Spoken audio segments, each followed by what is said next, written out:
And so we return and begin again.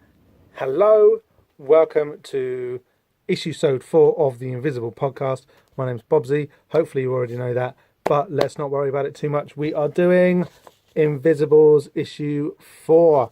This bad boy dates from December 1994. Means it was probably on sale around Halloween 1994. As you should know, we are going issue by issue, page by page, panel by panel, but theory by theory. Although, as I go through it, I'm finding that there's fewer conspiracy theories in this conspiracy theory comic than, maybe I had remembered. That's probably good for the algorithms. Hey, this isn't a conspiracy theory podcast. Definitely don't down thingamy-us.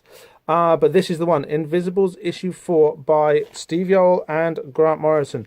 On the cover here, regret to tell, this is a broken cover issue. Yeah, this one hasn't really survived terribly well, unfortunately. On the front cover, we've got but it's 25 years old. So that's really old. Dane McGowan here, we think, our guy who we've been following for the past few issues. He's currently undergoing his initiation into the Invisibles on the streets of London at the hands of his buddy, homeless super magician, Mad Tom O'Bedlam, who we like. Machinery, a kind of a canal, a ditch, and kind of a dentist apparatus, and a red circle. Yeah, Dane kind of being tortured or kind of manipulated by a large machine, and a kind of an abyss where his throat would be. On the inside, we've got this interesting advert for Earth 2. It was a short-lived Earth 2. This time we are the aliens. It was like a short-lived sci-fi story that was kind of trying to clear up some ground in the wake of Star Trek The Next Generation, before those the third, fourth, fifth, etc. iterations of the Star Trek franchise kind of got going. We had things like this called Earth 2, which I do not remember at all. This is a total surprise to me. The fact that it's called Earth 2, though, is somewhat resonant of the fact that Grant Morrison, the author of this issue of The Invisibles and all of the issues of The Invisibles, of course, would go on to create a comics called Earth 2. Earth 2 is like it's like a place in the DC comic book universe. So what we've got here, we've got a reddish, whoa, I've dropped the comic, we've got like a reddish planet with a alien head kind of lurking in the background, kind of hovering over in space here, and a family of plucky castaways, crashed spaceship. Earth 2, I guess these poor guys have maybe, gone to find a new planet for themselves, and it hasn't gone as well as they hoped, and they've maybe got a threatening alien to deal with, but he's probably going to turn out to be quite nice. No robots. Like, these people are boring. Why? No wonder this TV show didn't do very well. There's not even a robot here. Like, what are they doing? But apparently this was during fall or autumn, as we say, of 1994. NBC was betting the farm on Earth 2. But yeah, planets, red planets, aliens kind of nebulously kind of occupying the space of space. Maybe not entirely unrelated to what we're going to be looking at today, but neither is it particularly anything memorable or something that you need to worry about too much in order to understand what's going on in this comic, which, as I have said, is issue 4 of The Invisibles. Let's do our credits as we begin. It's created by Grant Morrison, as we know. Grant Morrison, writer. Steve Yoel, artist. Daniel Vozzo, colours. Clem Robbins, letters. Stuart Moore, editor. And Julie Rottenberg, assistant editor. So we've only got the man Vozzo on colours today. Electric crayon aren't around at all anymore.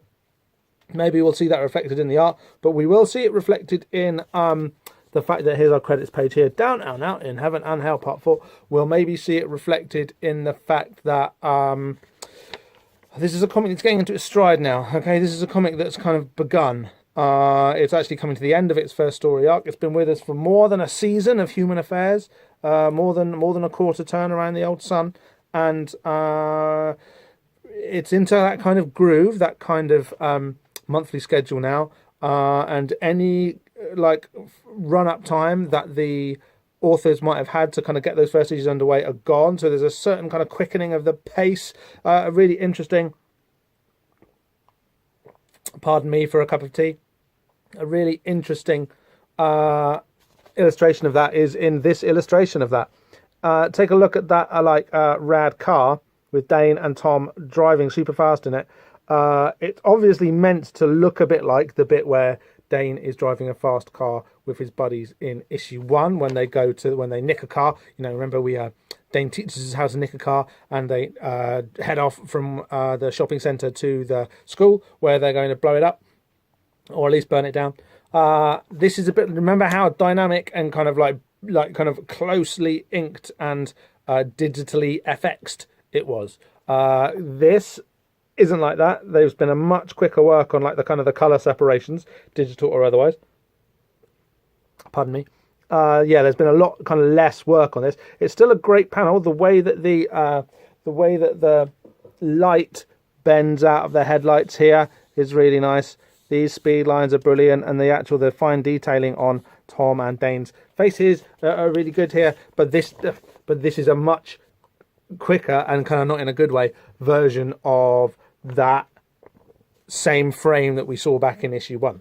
So we've got Dane driving, obviously, because he loves to drive, even though he's kind of, we think, probably too young. He probably doesn't have a license, which is irresponsible. Off they're driving. We don't know where they're going. Over onto the page. Hey, I think this might be the quickest one yet. I know I say that every time, but I think issuesode 4 might be one that takes up less than 2 hours of your life.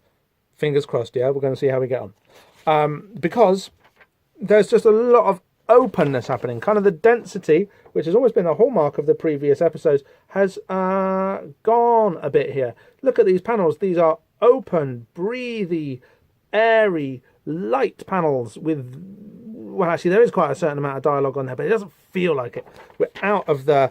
and even though the panel arrangements are about the same, about 5 per page, we don't have that kind of crammed in urban feel to them. This is a lot more pastoral, this episode, or at least the first half of it is a lot more room to breathe and reflect. It's a lot less kind of like crammed in with people saying stuff than you think it is. Now, the problem with this is we're thinking this is like, I don't know what kind of car this is. I'm not enough of an expert. I would say this is like some kind of, I don't know, some Mazda or something. I don't know. I don't think it's terribly important, but it's a cool red car that they've been driving jolly fast, and they're playing Frisbee. Now, they are probably...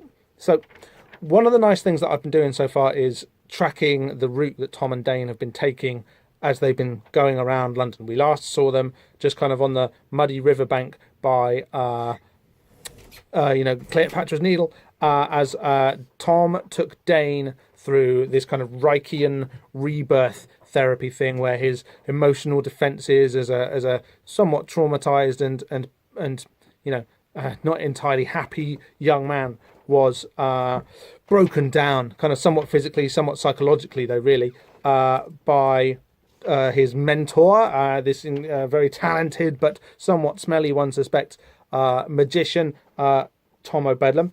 He kind of drags him through what was basically like an episode of Reichian psychotherapy, where his character armor, those kind of muscles in the chest that hold one's emotions back, were broken down, allowing Dane to feel life in a kind of a raw, unmediated, bright way, where we had the single page that was wide open, as if all of creation was there for him to inject, and indeed for us to inject our stories into and to appreciate as if it's generated by ourselves, which in fact it really is.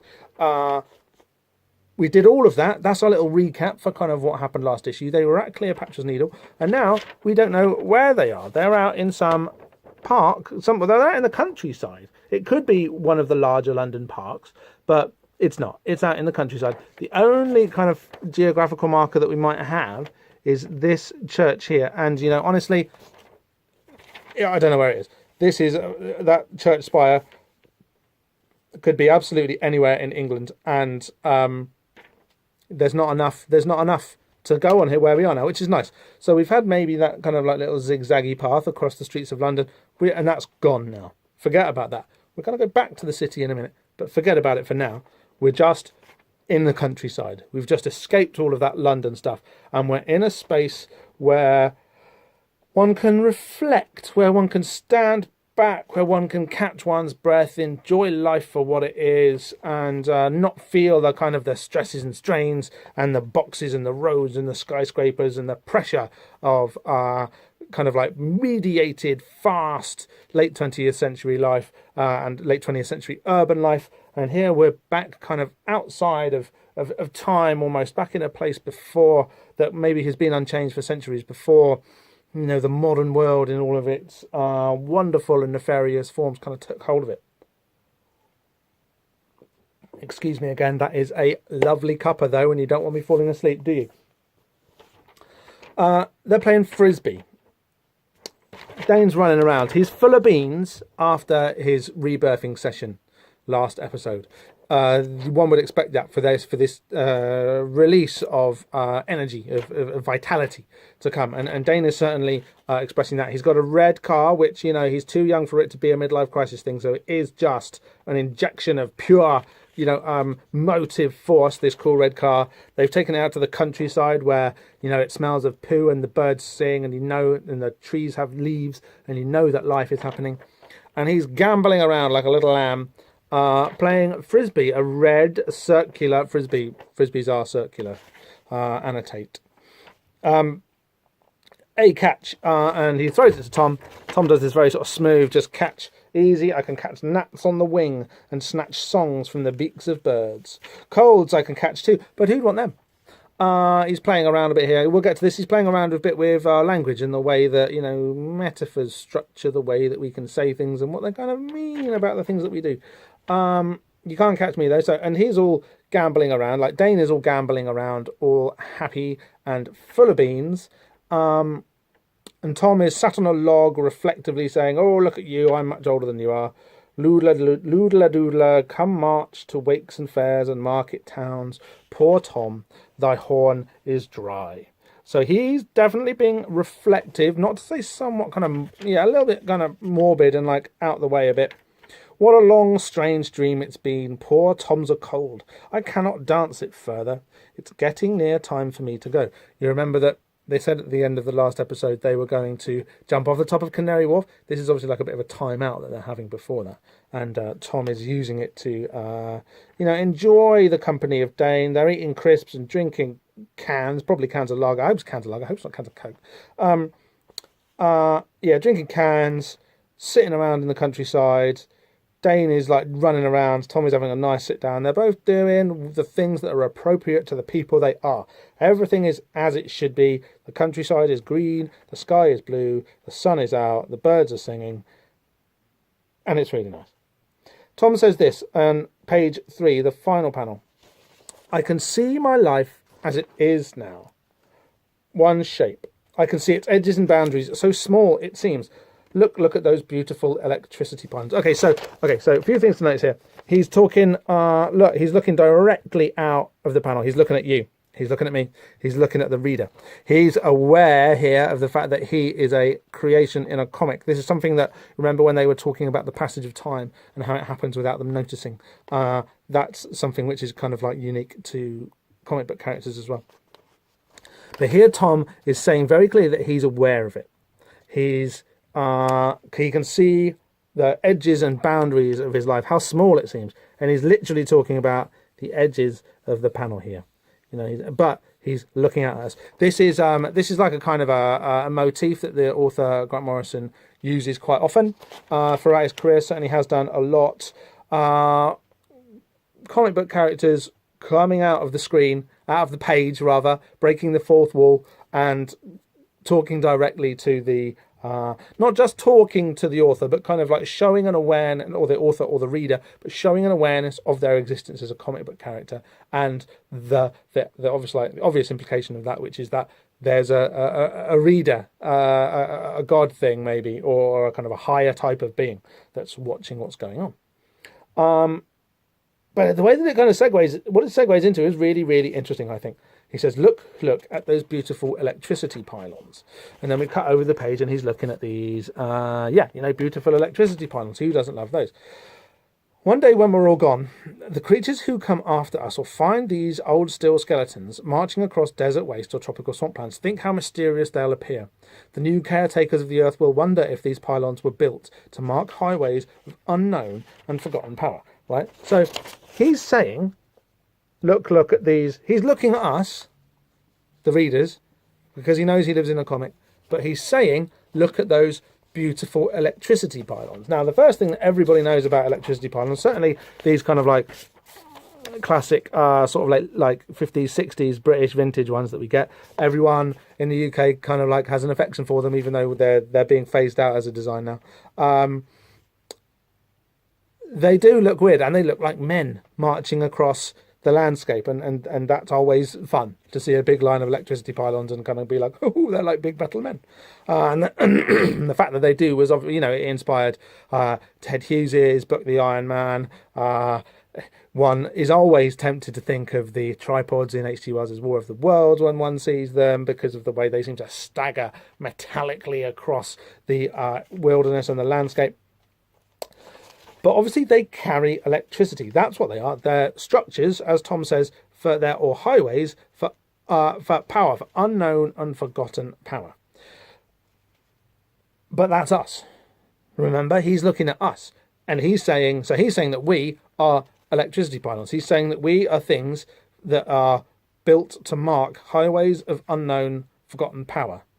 It's one of those little good invisibles bits where you think that he's just, you forget there's a good little bit of, not subtext, just like extra text here, where he's talking at the viewer. Something, as I say, that Grant Morrison does before. He kind of gets it from, I think there's an issue of The Flash very famously in like the late 1960s, where the Flash kind of is caught in a dimension. You know, the Flash, the red guy who runs real fast, he's kind of like caught in an alien dimension that he has to break out of, and he's aware that this alien dimension is a comic book and that he's got to talk to the reader in order for the reader to kind of rescue him and pull him out of this dimensional cage that he's in. This is so it's a trope in Morrison's work, but he gets it from the kind of the crazy sci-fi era of like late 60s, early 1970s DC comics. It might be mid 60s. It might, you know, these things often happen earlier than you think, don't they? But it's a Silver Age crazy sci-fi comic book trope where the comic book character comes alive and starts talking to the viewer and kind of like asking them for help, asking them to give them that kind of like reader power that only the reader can, to help them escape from dire straits. A terrible band. I don't mean that. I actually quite like them. I am 40. I feel a sadness on me, Dane. That's how the Irish people say it. Like, good rule of thumb here, guys. Whenever an Englishman says this is what Irish people are like, don't believe them. Just it's rubbish. Don't trust them. In their language, you can't say I am sad or I am happy. They understood what we English have long forgot. We are not our sadness, we are not our happiness or our pain, but our language hypnotises us and traps us in little labelled boxes. So, okay, what's going on here? So, Tom knows that he's a comic book character. He knows that we're watching him, but he also knows more than we do about ourselves, which is that we are conduits for... We're electricity pylons. We're conduits for mysterious lines of force. And then he says we're not. He contradicts himself kind of straight away. He's placing these two ideas in quite deliberate opposition. I think, though, that the thing that we're meant to take away from this is, what if we are? What if all of our preconceptions and kind of like self-flattering ideas about the importance of our own selfhoods and egos are basically just kind of, you know, self-serving notions to hide us from the fact, facilitate the fact that that's not what we are. Okay, so these ideas that we have about ego or selfhood, maybe they're just bigger ideas than us traveling through history that use us to act out the things that need to happen for creation to be possible. So these are the forces of history, these are providence, these are objects that we don't, or intentions that we don't have names and good ways of thinking about, really, that nevertheless might be doing something much bigger and more important about us than we think they are. The obvious analogy, just scaling up Tom's experience here, is to imagine that our creation might be no more complicated or no more kind of real or important, or no, less real or important as well, obviously, than the lives of a comic book character. What if there's something else that's above us, scaling up, that can hold our lives in its hands and leaf through them at will? This is kind of where we're going with that. To imagine that those things have hands might not be a great idea, but you know where we're going. this might be a thing that we come back to again in the future, is what I'm trying to say. These pages are nice. They're really nicely coloured. It's kind of joy in the landscape is kind of really good. The fact that it bothers to kind of give England, dare I say it, like a bit of a shout is good, because you know, this is a comic written by a Scotsman, but there's a lot of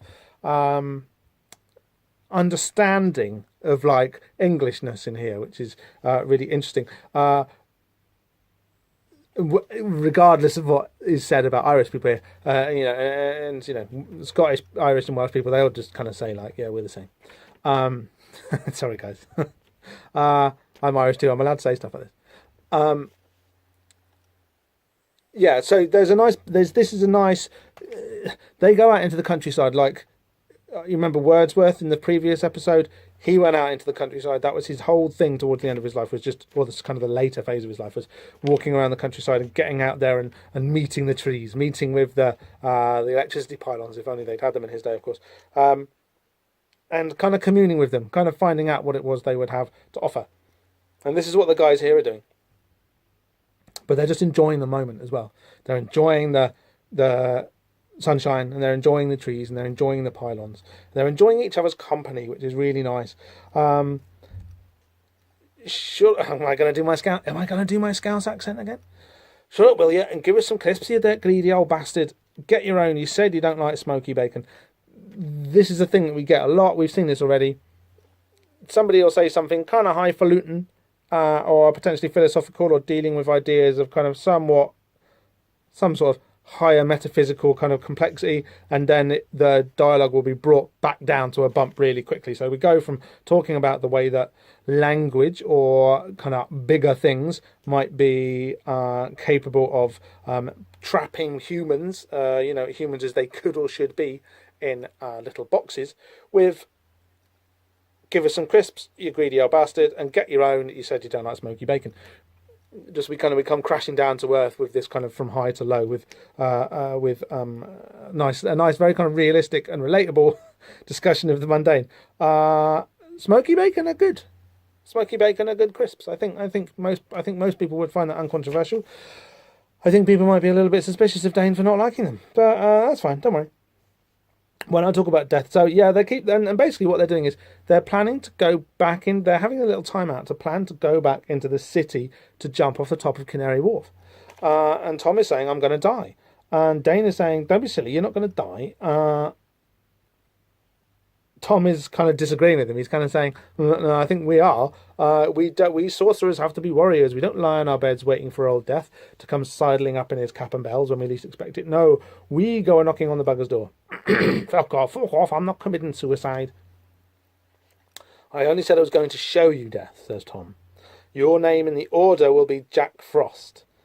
And then Dane says, "I'm not in the fucking order, whatever that is. I'm not calling myself Jack Frost." And he bungs away this big red circular frisbee, throws it off into the distance. "I'm not calling myself Jack Frost, not in a million years." Then they blow up they drive back into London. They're kind of on the Docklands here, I would think. Now I would say that this means that they've gone east. They've gone towards the edge of the island of England, of the the big island of British Isle. They've gone east towards Southend, Margate way kind of thing, Suffolk, that kind of way. What's it called? The Thames estuary. They've gone that way past Docklands, and they're coming back into Docklands, which is where Canary Wharf is, on the kind of the eastern periphery of central London. Where at the time they're still there if you kind of find the pocket, but at the time this kind of abandoned like ex-industrial wasteland was quite common in on that eastern edge of London. A lot of it's been built on now, but you can still find those weird little kind of like disused, kind of like semi-abandoned kind of gaps in the landscape. If you want to know what that looks like, it looks like Vietnam in Stanley Kubrick's Full Metal Jacket. All of the kind of the stuff which is meant to be set in that abandoned Vietnamese city it's just East London. It's just Docklands. It was all shot on in Great Britain, like unbelievably, unimaginably, it's just here where our guys are now. They park the car, they blow it up with a Molotov cocktail. I fucking love explosions, me. Dane blows up another thing. He loves it. You're a bad lad, Dane, says Tom. But Tom's got this lovely grandfatherly, approving look that Dane is a bad lad who likes blowing stuff up. He knows that he's got the right guy for the Order, for the Invisibles, who he's been prepping Dane to join. The explosion isn't done with as much care, but it has got a great big kind of like woof to it right in the middle.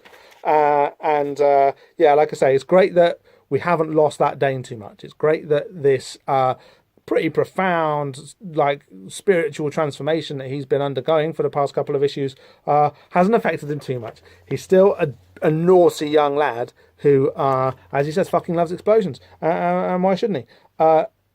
One last lovely explosion for me, and then no more. No more guns and bombs and struggle. I'm finished with all this. So, like, we learn quite a lot about Tom. He's not just like a magician and a homeless guy. He is one of these invisibles, and a part of that, apparently, is guns and bombs and actively fighting against the baddies, who are the forces of order and control, as we kind of half know, but we'll discover more. But yeah, it's a nice little time out. They kind of, they regret the loss of this beautiful car because they respect cars as much as they may kind of like understand that they are just kind of objects to be ridden around by more important things, yeah? But then also, 'tis the way of the Invisibles to blow these things up should they need to. I've been brought another cup of tea, listener. Amazing. Thanks, babe. Then we've got okay, so we are going advert by advert as well. Bon Jovi. There's an advert for this greatest hits track from the Jovi. So the Jovi had a greatest hits out 25 years ago. 25 years ago they had a greatest hits out. They're on the road this year, I happen to know. They're still going. I don't know if they're putting out fresh recordings or if they're just like a heritage act now. I'll be honest with you, I could probably have a good time with Crossroad, 14 classic grooves from Bon Jovi, 11 of Bon Jovi's greatest hits, plus 3 new tracks, including the remake Prayer 94 and the new hit single Always.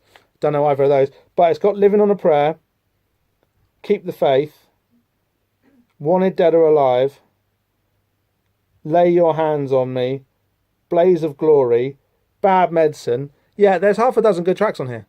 Like, you can have a good time with Bon Jovi Crossroads. What I like about this advert the most is that John Bon, the handsome one, is all kind of phased out, and the looks of resentment or downright just kind of contempt on the faces of Richie Sambora and the other ones. That, like, if you can name more than John Bon Jovi and Richie Sambora from Bon Jovi, you've got something wrong with you. It's just great. The way they are just one of those bands that's a guy at the front and 4 guys who hate him is quite apparent in the photography and the artwork on the cover of and this advert for Crossroad, 14 classic grooves from Bon Jovi. So yeah, there you go. Over the page. Right, okay. Here's our grid. Here's our obelisk. Here's our skyscraper. Here is our Canary Wharf. So they have gone to the top of this is 14 Canada Square. This is, at the time, it was the tallest building in Europe, I think. I don't think it is anymore. I don't think it's even the tallest building in London anymore, but it's certainly a jolly tall building. Dane and Tom plan, as they said last issuesode, they plan to go to the top of it and jump off in a kind of a ritual self-death. Following on, okay, so when Dane was brought through his Reichian rebirthing process, he learned how to live. Now he's got to learn how to die. This is like the kind of the close. This is like the big final move of his initiation into the Invisibles, is to stare death in the face and kind of like meet it and overcome it. Yeah, be not afraid of it. He's not really going to die. We've kind of been told that this isn't like a "is he going to die?" thing. But Tom has said he is going to die, so we're a bit worried about Tom because we like him, and it would be a shame to lose him. And I'll be honest with you, reader, it is a bit of a shame to lose him. The Invisibles goes from strength to strength after issue 4, but we don't really get to see much more of Tom. We do, but we don't really get to see much more of Tom, and that's a shame because the comic is very enlivened by his presence, I think. So, okay, breathe it in deep now. So they're basically they're a couple of naughty boys. One of them happens to be very old, and they're tripping in the city of London with the blue mold. Yeah, they're smoking the blue mold that we saw in issue 2 that they found on the walls of the underground station when Dane had his bizarre alien abduction experience when they saw the word Barbalith, remember? And where they kind of found this like alternative kind of like sexy nighttime London where everything's a little bit cooler than it is in real London, and there's a big statue of Reason in the middle of the Thames. So Dane's getting high, smoking the blue mold. Tom's like, no, I don't really need it, which is kind of it's a bit bad etiquette, really, to like be like, we're gonna get our high on the blue mold, and then for just like, no, you are, I'm not. It's like, what? But you should have said that before. Anyway, he gives him an address that he's going to go to after this, and he says, it's a very nice day. They're walking around London Docklands. It is often that empty in the daytime. We presume it's probably the early morning. The sun is certainly rising and catching the side of the big Canary Wharf Tower there. It's a nice day for it. Very nice. Feeling okay? I'm all right. I don't feel that out of it. I really don't feel out of it at all. And then we get a classic bit of a gag where he's sitting there going, I'm not out of it at all, because he's just been smoking the blue mold. And then he's obviously absolutely in a couple of panels time, he's absolutely off his nut with eyes like saucers and saying, talking all kinds of like trippy nonsense. Machinery under the fucking street, clang, clang, clang, wheels all rusty, and slaves turning the turbines, pouring on their own blood and shit while the pistons make the money. And the look on Tom's face while he's doing this, he could barely hold in his mirth. And then he's just kind of like talking shit about him. He's just going, oh yeah, he's on drugs. Oh, it's terrible. I'm his keeper. And he shits himself. And it's like, it's very funny that, and it's great kind of like matey dynamic between the two of them, that like one of them would have like rather unethically got the other one all messed up on drugs and then kind of accompany him on their kind of like little trip adventure, but be taking the piss out of him the whole time he's doing it. It's great. It's really nice. Like, that's why Tom's a good character who we should have around more, because he just, for all of his being mad and a great sorcerer and crazy, he's got a very childish and down to earth sense of humour, which is good, and a kind of and a questionable sense of ethics. With their computer games and video games and violent videos and swear words. We had the Bible and a nice apple when I was his age. They're on the DLR, right? I reckon that they've got this from the eastern edge of the DLR. They're on, which would be what? Not Wisden. I want to say Wisden. I should have looked this up. Well, I don't know what the easternmost... I know for a fact it begins with a W. It's on the eastern edge of the Canary Wharf line, basically. The DLR is like... It's like a part of the London Tube network. You know, we've been in the Tube before, and last time they were smoking the blue mold. In fact, they were doing it within the Tube tunnels. The DLR is like this kind of like cyborg, like extra limb on the edge of the Tube network. It's like the evil cyborg limb on the edge of the Tube network that just covers like the Docklands, which is so when the City of London kind of exploded in the 80s after it was deregulated by Thatcher's neoliberal government, they needed more space. It grew very quickly, but obviously within the actual square mile of the City of London, you haven't got much space, so they needed more space. So they kind of created this like weird cyborg offshoot of it in Docklands, which is just a bit of kind of like, which is a bit of old Docklands that London, in its height as like an international, like literal trading port, used. But there was a load of like empty space there now. And so they built a load of skyscrapers on it and said, okay, so that's the other bit. That's like our overflow city. City with a capital C, as in like the City of London, the financial centre, yeah, where the banks and the insurance companies are. We saw all of this last issue. So the evil hand, the other evil hand of the city is called Docklands, and that's where Canary Wharf is. I might, if you want, I'm going to assume that you know a bit about Canary Wharf. It was kind of blown up in the 90s, and then they rebuilt it. It's a very potent symbol of capitalism, you know, like evil power, whatever you want to call it, like establishment forces of control. It's a very potent symbol of it, a recognizable symbol of it, and one which had actually been attacked by terrorist groups, not like the Invisibles, but yeah, a bit like the Invisibles, okay?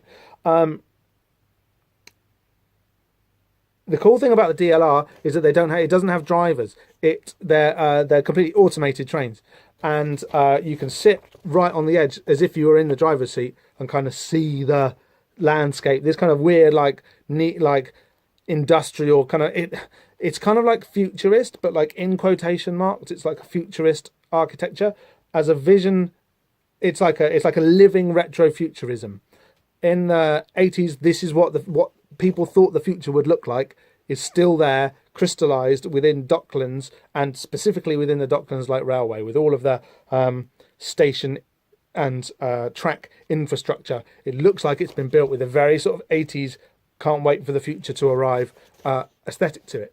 And it still feels quite cool because it feels like a bit of a weird relic now. It is worth a trip. It's worth a trip. See what I did there? Docklands. Okay, put a little note underneath if you want to see me rant a bit more about Canary Wharf and Docklands, and I will. But I'm trying not to get too sucked into that for the purposes of this podcast. But if it's something that you'd be interested in, certainly if you're a Patreon subscriber, then feel free to ask, and we'll cook up a little bit of extra psychogeographic ranting about why Docklands is so uniquely weird. Beyond the fact that it's got a big sewer outlet here with blood and shit and money coming out of it. Dane says, look, can you see it? Built on a lake of blood and sweat and shit. The city is, look. And it's great because we kind of don't know whether the blue mold has kind of pushed them into like that parallel universe place where they've got the big statue in the middle of the Thames, but maybe it has. Maybe it has, but maybe it hasn't. Maybe this is just like normal real world in the Invisibles, and there is an outlet here that does actually spew blood and shit and money out into the river, which is cool, right? And it's very literal. And it is very literal. That, like, everything that Dane is saying here about the machinery under the street, the rusty wheels being turned by slaves who like lubricate the wheels with their own blood and shit. It's not far from reality. It really isn't. And it is actually happening here. So we know this, right? We know about money. We know about labour. We know about the force that turns the City of London to work, and how that gets kind of excreted and in that process metabolized into something less blood money shit, but more kind of like the essence of the meaning of what blood and money and shit do. That's what the City of London is a factory for. So they get to the bottom of Canary Wharf Tower, Canada Square. The colouring here in this panel is lovely. We've got these great sort of like mauves and grey greens in the sky, because you remember, as Tom said, it's auric interference. The tower was built to disrupt the energy flow of that big dragon line I told you. So we talked before about the kind of the psychic geography of London, and the big dragon line that kind of travels across the face of the city, and how this big obelisk with its massive pyramid on top is sucking, vital force from that big power line there. You remember we've been talking about big power lines already. You remember that by analogy, you may be a big power line that's carrying something importantly electrical. And they sneak in. Imagine you're made of smoke, blue smoke drifting in the breeze. Be invisible. We're going up now. And then, I think we are maybe in Dream Universe land here for a couple of reasons. So we've got this kind of a really cool photo stat. It's like an inked over photo, treated photocopy of the view from probably like a not terribly inaccurate view from Canary Wharf. Getting hold of it's not like a Google Earth picture, but it's kind of like whatever we had back in 1994 that could be doing the same thing. And it's the first time that kind of effect, which is often used to kind of signify in comics, like a transition between two types of reality, because we've got Dane's reality, his like drawn hand here, and then we've got photograph background here. So we're aware that there is a transdimensional interface occurring here. There's two different types of space working within this panel. It looks great. That's a nice view, just like a postcard. So he's actually so Tom's narration is actually calling out that this is a photo, that there's a different level of reality at work here. It's a nice view to cheer someone up. Take this torch, burning headlines to light the way through the dark. So that the reason this is a bit weird is that they are moving, comically easily from outside the skyscraper to the top and outside the top even. That's not easy to get to, even back then. It's like as I said, it had just been not too long before this. It had been bombed. Actually, when was it bombed? Maybe it was after this. No, anyway, I think it was before. It had been bombed. I used to be able to see this from my flat window when I lived in London, long time ago. That's an aside. You'll get more stuff about me and my life looking at Canary Wharf Tower. I've been really trying hard to avoid it. I shouldn't have mentioned it. Take this torch, burning headlines to light the way through the big dark. So basically, they've got a couple of newspapers, and they have set fire to them, and they're holding them, they're brandishing them as torches. Now, torches are like a kind of they're like a magical tool that kind of dates back to at least like the the Greek Eleusinian mysteries, where the people would be taken underground and given kind of like some kind of weird potion, and then taken through this psychodrama death and rebirth ritual, not unlike we're seeing now. And they would be kind of carrying these processional torches with them, so the legends go. But although not a huge amount is made of it, these torches are being made. Like obviously Dane and Tom haven't got any money. These are just like newspapers that they've probably lifted from newsagents kind of near the foot of the skyscraper, or even within the skyscraper. And they're setting fire to them, and they're using these as these torches, but they're burning headlines to light the way through the dark. Headlines within the kind of the cosmology, newspapers, tabloid newspapers within the cosmology of the Invisibles and within the cosmology of real life are things which are designed to obfuscate and confuse and mislead, obviously not cast truth. And so by burning them, by subverting the power of what they're intended for, one can find truth, okay? But Docklands is also not very far from the headquarters, the old headquarters at least, of Rupert Murdoch's publishing empire, and the Isle of Dogs, which was the site of several famous labour struggles about 10 years or so before this, where a struggle between printers and Murdoch, the people who actually worked in the printers that created all of the newspapers that went out. Big labour struggles based upon reasonable disagreements, shall we say, and that this is a site of a victory of the forces of order over the forces of good guys. So that's kind of why these headlines are burning too, because we're marking a struggle which the Invisibles lost previously.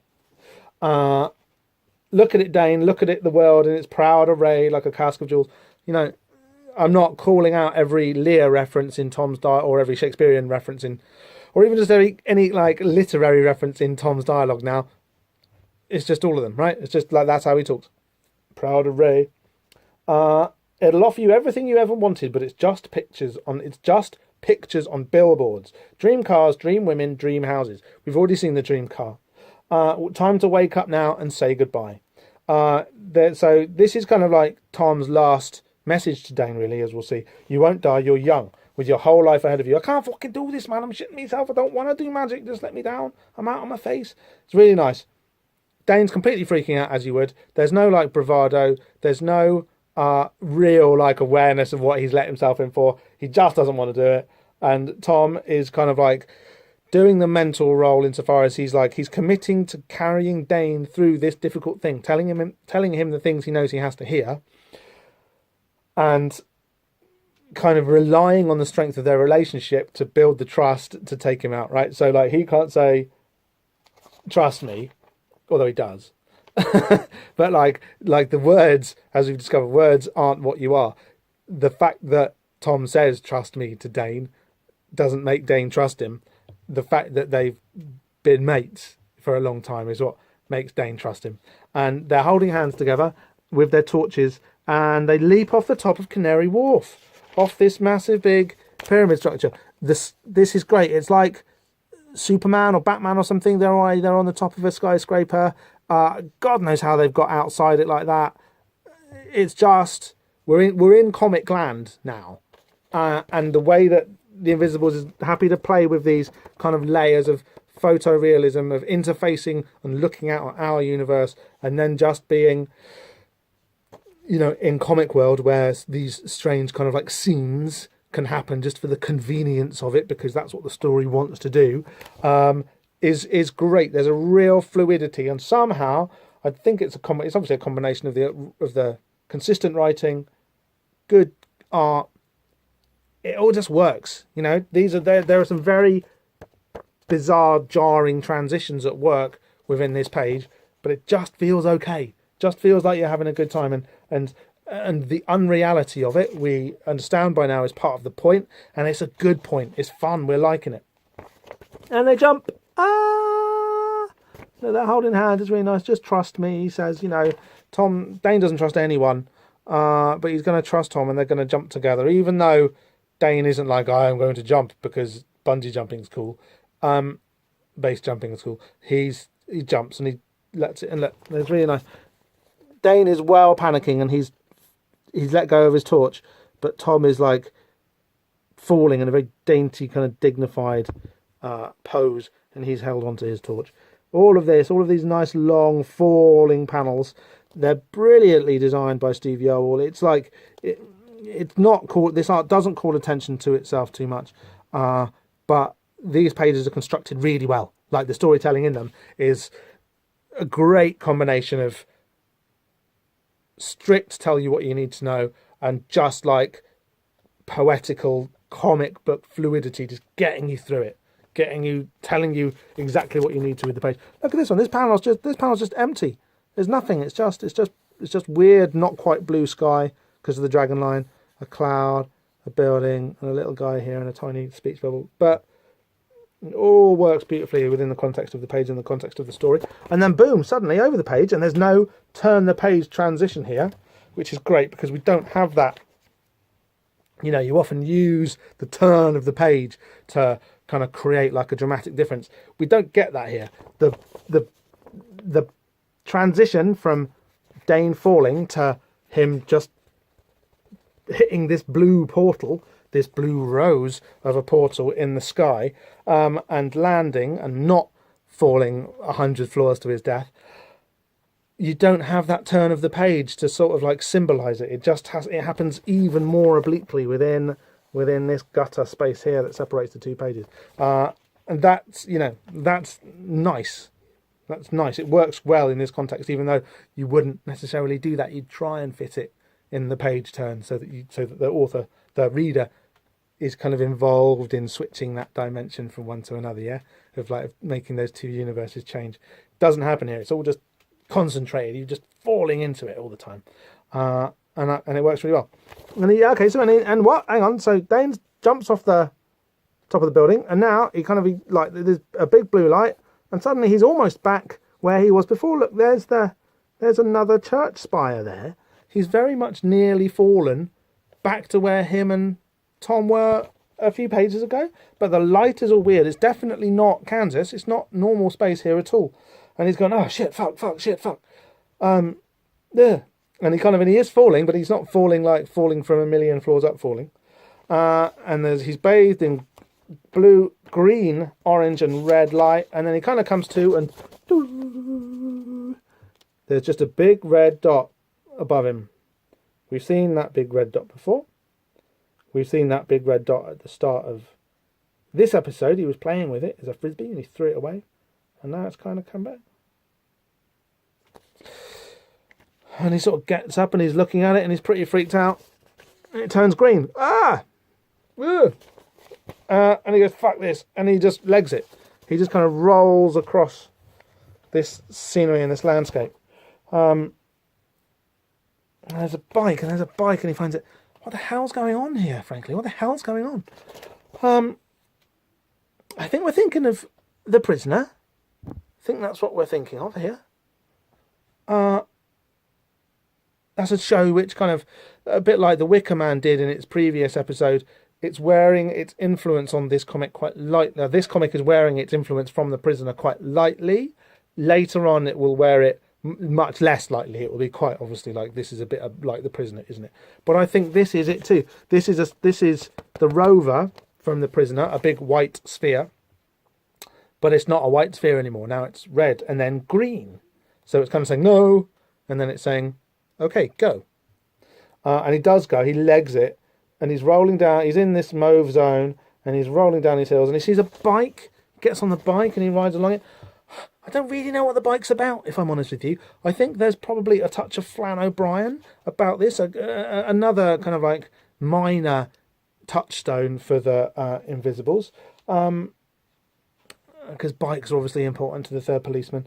And also just like, because they're toys, because they're archaic, because they imply freedom, but a freedom which kind of and a kind of emotive freedom, like an ability to move that nevertheless is clean, doesn't pollute the environment, or kind of complements the innate power of humanity in a way which is very sort of just like holistic and chilled out, and just like bikes are just a good thing, right? We all kind of know that. Personally, I'm not a bike guy. I've seen too many people get knocked off bikes, like living here on the mean streets of Brighton. But a bike is a good thing. It's a symbol of something which is kind of unnatural, but in tune with the natural, yeah? And he's loving it. He goes past this scarecrow, and that's quite creepy. But again, the scarecrow is just a collection of some rags on a stick, which looks like a human, but it's not a human. In the same way that a human is a collection of words in a mouth that's not human, wrapped around a skeleton. I'm really rambling and trying quite hard to manage this, as you can tell. And he's not scared or anything, but he's living, he's loving the speed of the road and the bike, and the fact that he's in this kind of weird fairy tale landscape of, bikes and scarecrows and this kind of like strange pastoral landscape. And then as you can see here, he stops on his bike because out of nowhere in front of him materializes another massive red sphere, this time with a ring around it, and it's just Saturn, the planet Saturn, right? I mean, isn't it? It's just the planet Saturn. Just appears well big against a green sky in front of him after he's been pelting along on his bike in this really kind of fun way. Obviously, the bike contrasts a lot with the car. He's kind of at home in this landscape, enjoying it, kind of having, even though he's just kind of like willingly killed himself, he's kind of enjoying like a kind of a sort of a rural, idyllic childhood that he was kind of denied while living in the rough streets of Liverpool, all in a matter of moments, right? And he's just kind of, it's like this is a space where Dane can live out his Daneness, where he doesn't have to worry about being an angry young man, an angry young working class man, or a trainee magician for the Invisibles. He's just a guy who gets to enjoy having legs and a bike and a landscape which is kind of natural but not too natural, which has the presence of a something, of a scarecrow in it. And then Saturn. I mean, I would say that probably what's going on here, there's a conspiracy theory, or like an alternative cosmology theory, that or like an alternative mythology theory, that the original god of the monotheists, rather than being represented by the sun, which we were kind of led to believe in the previous issue, how that was all about solar phallic energies, Saturn is a couple of things. It's the old god, and also maybe the goddess, right? I don't think the goddess bit is important here. I think that this alternative cosmology theory that we're talking about is one that is maybe kind of well attested. It's quite people like it. It's quite a cool theory, but basically, wiggly way back in the day, kind of before the first human civilizations, like pre-Diluvian, before the flood, we think, before the big flood of Noah, or the big flood, or the ice age, really, human societies then maybe thought that Saturn was the biggest thing in the sky, and maybe for good reason. They weren't stupid. They could. The theory is that at one point within human memory, within the existence of the human species, and within the existence of human civilizations, even albeit ones which we don't have any record of, really, Saturn had a thing happen.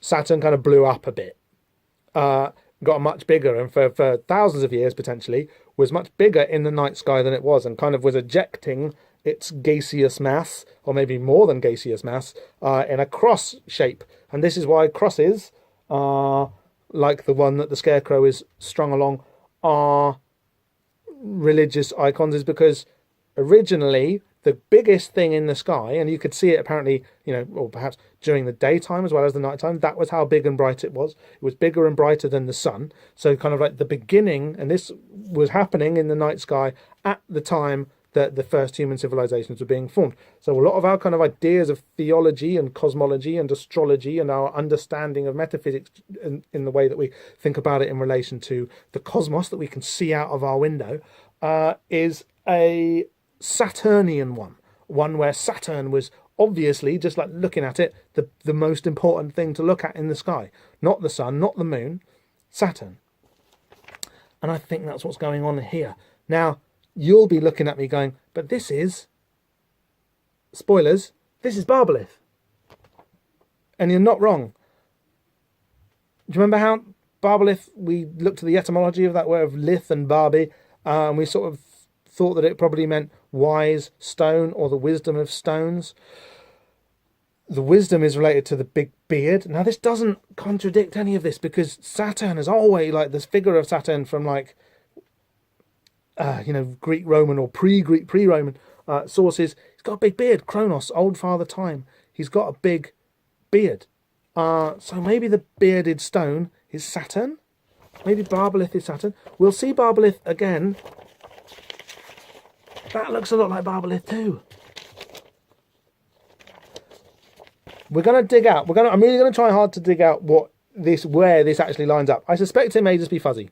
That there may not be, that a lot of this is A, smoke and mirrors, and B, just rad special effects. It's just cool stuff happening in a cool comic because it's trying to make you have a cool time. And that's okay. But there are, we need to explore, and we will do as we go further into the origin of Barbalith and how much Barbalith might be Saturn in the future. We're going to look at that closer, okay? But I'm not going to try and resolve it now. But I am going to say that, it's not weird that there's a massive Saturn in the sky. It does make sense within the conspiracy theory obsessed cosmologies of the Invisibles. The reason it's a conspiracy theory is that, the secret societies, the initiated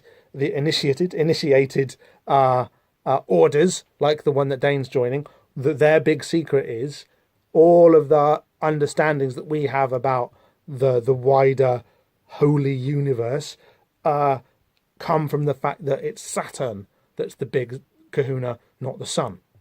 So that's why it's here at this point. That's why it's a conspiracy theory, because these organizations which are the home of conspiracy theory apparently have this as one of their secret teachings. But it's terribly exciting. It's like a silent dream sequence where nothing kind of action-packed happens. He's just a kid on a bike seeing some big spheres, and it's just brilliant. It just hits you right between the eyes, and it's terribly exciting, good comics and good mystery. Yeah, it's got a cool spooky feel to it. It's really good. So yeah, he's been to the Vale of the Shadow of Death, or he's been into the other world where strange gods have intimations of spherical redness, and what that might mean.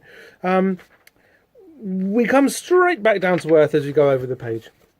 Right back in this grimy corner of central London. We're right back in Soho. He's following the directions that Tom gave him previously, and the same kind of easeful transitions from different places and spaces and kind of sensibilities of tone that kind of and of significance that play upon what Dane is experiencing as we go through this issue. That kind of like ability to move between the panels, especially now that we've been made through Tom explicitly aware of those panels kind of being in story and the elisions of space, time and happenstance that can occur between those panel borders, in those gutters as they're called. We're still moving very quickly, and then all of a sudden we're not. You know, he pops out of that space, you know, like the kind of the magic Saturn land, and where Kronos eats children, remember? He's maybe eaten a little bit of Dane here. Dane is definitely looking like he's on a come down, and he's moving back out of this kind of strange world of, you know, freedom and lifefulness that he got as he confronted death, that cycling and the looking at a scarecrow and understanding it for what it is and being able to enjoy this strange landscape and its even stranger sentinels that kind of seem to offer themselves to him. We're in Soho. Dane's on the come down from all of the blue mould, and he's traversing through this page in a very prosaic fashion. He is looking at the instructions. He has found the address. He walks up the stairs. Suddenly all of that kind of ease of movement between different types of space really brought back down to earth. Again, there's the kind of the counterposing of the crazy and the mundane. And we find him as he goes up the stairs and he emerges into this flat. This space, this flat basically that he's going into, this room above a shop or whatever in Soho, that's this is like a sex worker would work out of there traditionally. That's what those places in Soho are used for, right? That's when you're given when a smelly old man gives you an address in Soho and you find that it's going to a place like this, it's going somewhere a little bit dodgy like that. And then he walks and dang, he is in the classroom that we saw King Mob and Ragged Robin, the girl with the bows in her hair, talking about way back in issue 1, which does seem like a long time ago now, doesn't it? And he starts to piece things together. He walks into this classroom. On the blackboard is written, "Big Brother is watching you." Dane finds a riding coat and hat, you know, like the guys who chased down him and Tom, the kind of the hunters in issues 2 and 3 had. He sees King Mob's Wendigo mask. We still don't know why we call it a Wendigo mask, but maybe we'll discover that. All I know is that people used to call it his Wendigo mask, but we haven't seen a good reason for that yet, certainly. We'll go into that. I think that'll be really quite interesting way to kind of come in at some of the stuff that happens to King Mob in book 2 of The Invisibles in like a million podcasts time. So look forward to that. But yeah, the Wendigo thing is interesting. In regard to the way we've been talking about pylons in this issue, for instance. But he sees King Mob's battle mask, his war mantle, his crazy fetish headgear, which is like a big hairy, like a bit of breathing apparatus, a big bit of like old fetish club 90s goodness. And there's a brilliant bit where he's like, and he's putting it together, bless him. You know, he's actually gonna the penny is dropping in much the same way that he fell off the top of, or leapt off the top of Canary Wharf Tower. Dane's still got his blank badge on, of course, and he finds this pink, very kind of J.B. Reed Warholian hand grenade, which might look familiar to you from when it occupied a very different space. On the cover, that's not the cover, on the cover of issue 1 of The Invisibles, of course, right? That kind of that iconic big pink hand grenade. It's fallen out of the cover and into this base here, this kind of weird classroom place that the Invisibles have apparently been using as something of a safe house from which to, well, let's not get too far ahead of ourselves. School's out. King Mob reappears right behind Dane, and you know what's going on now, right? See me after class, McGowan. He loves to speak. He speaks in this very glib, kind of affected, everything's a movie kind of 90s writing way. And I don't know what I think about it. I used to think King Mob was cool. I don't know what I think about it now. What is what is really good is that Dane is properly on him straight away. You fucking bastard! He's like, he's having none of it. He's been waiting for months of cold and hunger and homelessness on the streets, the mean streets of London, for this bold prick to show up again, and he's really laying it into him, and it's great. And King Mob's like not having any of it, throwing it back at him. He's talking in these like sort of deliberate, like I say, like movie cliches, but also these like kind of tabloid right-wing headlines. These kind of like the venom that you see the newspapers in this country kind of spitting at the public. He's talking in the same kind of idiom and with the same sort of rhetorical kind of like sneer that these newspapers have. The short, sharp shock, it's the only way to deal with antisocial terrorways like you. And there's kind of, he says it all with this kind of smirk. He's meant to be, the whole point of being the Invisibles is to disavow that kind of horribleness, that kind of like cruelty and, like just kind of like assholishness, right?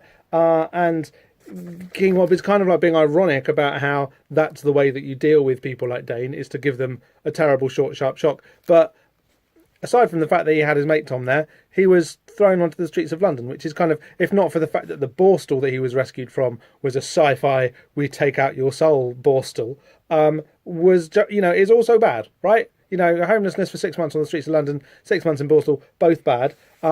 And King Mob is like, so King Mob isn't afraid of using the same methods that his avowed enemies would use. This is maybe not quite clear here because it just feels like he's having a laugh. It's all a bit of a giggle because he's got this glint in his eye. But maybe that's the kind of guy King Mob is. Maybe he's not quite so far away from his enemies as he might think or want to think or want us to think. But mainly, how he might think about himself. And then, whoa! What happened? Where's Tom? Ta-da! And suddenly, over this next 2 pages, the entire Invisibles team, who we're going to get to know, and who the penny hath dropped, who we know now have been spying on him this whole time. And actually, although he hasn't been in danger really, because they've been keeping an eye on him. They've been making sure that he wouldn't get got by the real hunters, who, let's remember, did actually chase down a homeless woman and cut off the breasts to blood the children. The whole team is here. So we have Ragged Robin. We finally get her kind of using her own name. Boy, the name of the black woman who was keeping an eye on Dane from the cafe and was also jogging past them in St James's Park. We have this large trans woman here who gave Dane and Tom some money while they were out begging earlier. This is kind of like the weirdest bit because like the colour's bad, so it's like, so we find out later that she introduces herself as Lord Fanny. Hi Fanny. She is Brazilian, I seem to remember, and so she's got the colour of a Brazilian person's skin there, which is kind of like, it's kind of like a kind of an off muddy grey. I have to say the colours are really struggling just right here. This comic has made a virtue of its kind of colouring and its new approach to colouring and its new colouring methods and kind of tools that it's been using.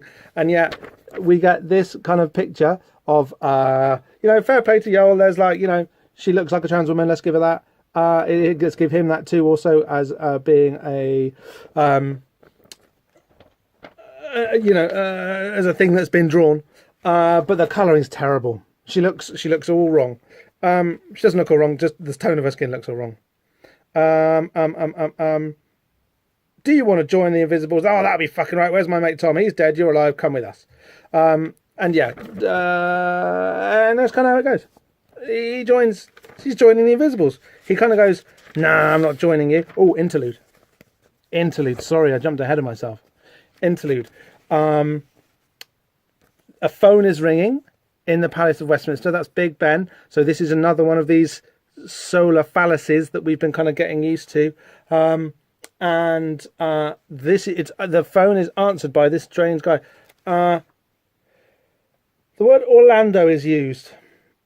We're not quite sure. I'm not quite sure. Actually, reading back on this, I think this is meant to be Orlando, and then that we've got somebody here in 10 Downing Street, which isn't in the Palace of Westminster, but it is very close to it. It's just around the corner, really.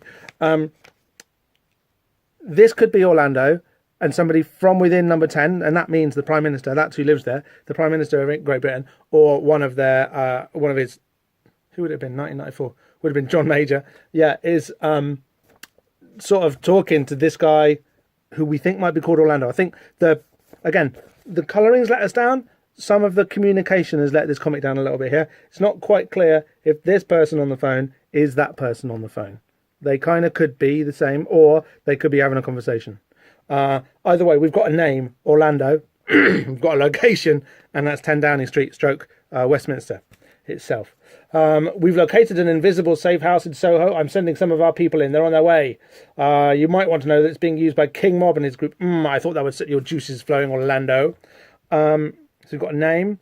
We've got a mention of shockwaves being the incident at Harmony House when Dane was busted out, sending shockwaves all the way back to Rex Mundi, the king of the world. Who's that? Where is that? Yeah, and should be king of the world. Yeah, who? King of the world, King Mob, King Mundi, King Mob. This guy's also bold. Being bold is great, but maybe it's also evil. Please try not to leave such a mess this time. Little gag, I've got a cabinet ritual to attend, and if it's anything like the last one, we'll be up to our knees in blood and spunk for at least the next 12 hours. So, this is like a kind of an intimation of the setting up the threat to come in a future story. There's blood, so we know that there's some danger here. We know that these are the enemies. We've learnt that now. We know the kind of houses they live in. And then we get a great joke about Tory MPs being well into blood and spunk. Basically, let's call it that.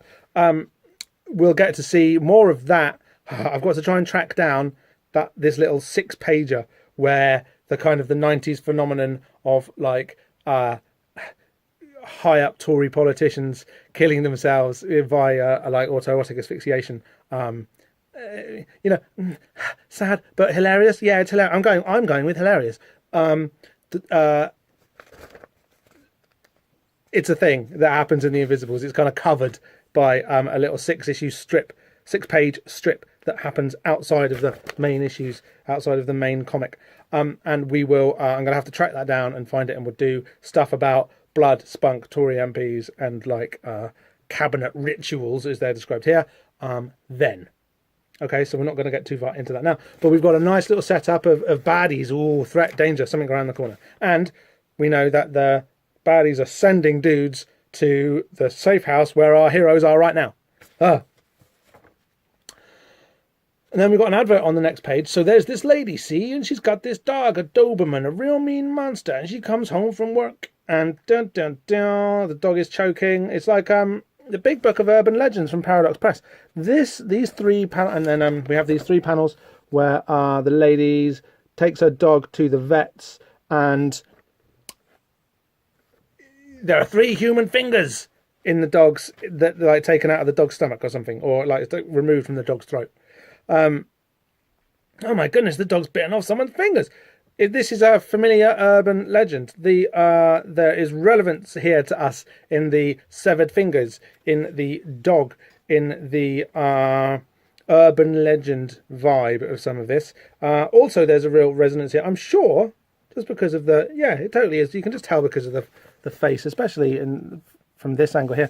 This is a very early bit of strip work, early to an American audience, by Frank Quitely, a man who, not in a terribly big way, but certainly in quite a significant way, will come to in a few million years' time when we get to the final issue of The Invisibles. Frank Quitely obviously drew that and was working on, was just kind of breaking into the US market at this point.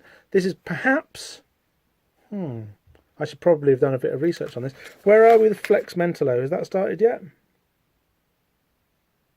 This could be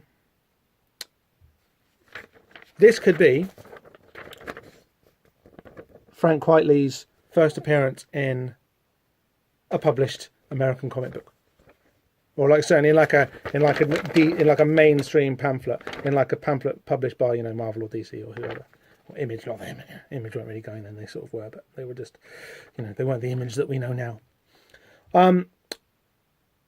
Yeah, I wonder, that's probably true. This is probably Quitely's first ever strip work in an American comic. And it's not even strip work, it's been cut out by the looks of things. From this big book of urban legends published by Paradox Press, who Paradox Press were kind of bought out by DC at this point, not too long before this. I'm pretty sure that these big book ofs had been published in some form independently of DC, but then they got bought out, and they were kind of doing these big kind of coffee table editions of comics about stuff that wasn't kind of like mainstreamy superhero or mainstreamy Vertigo young adult urban fantasy stuff.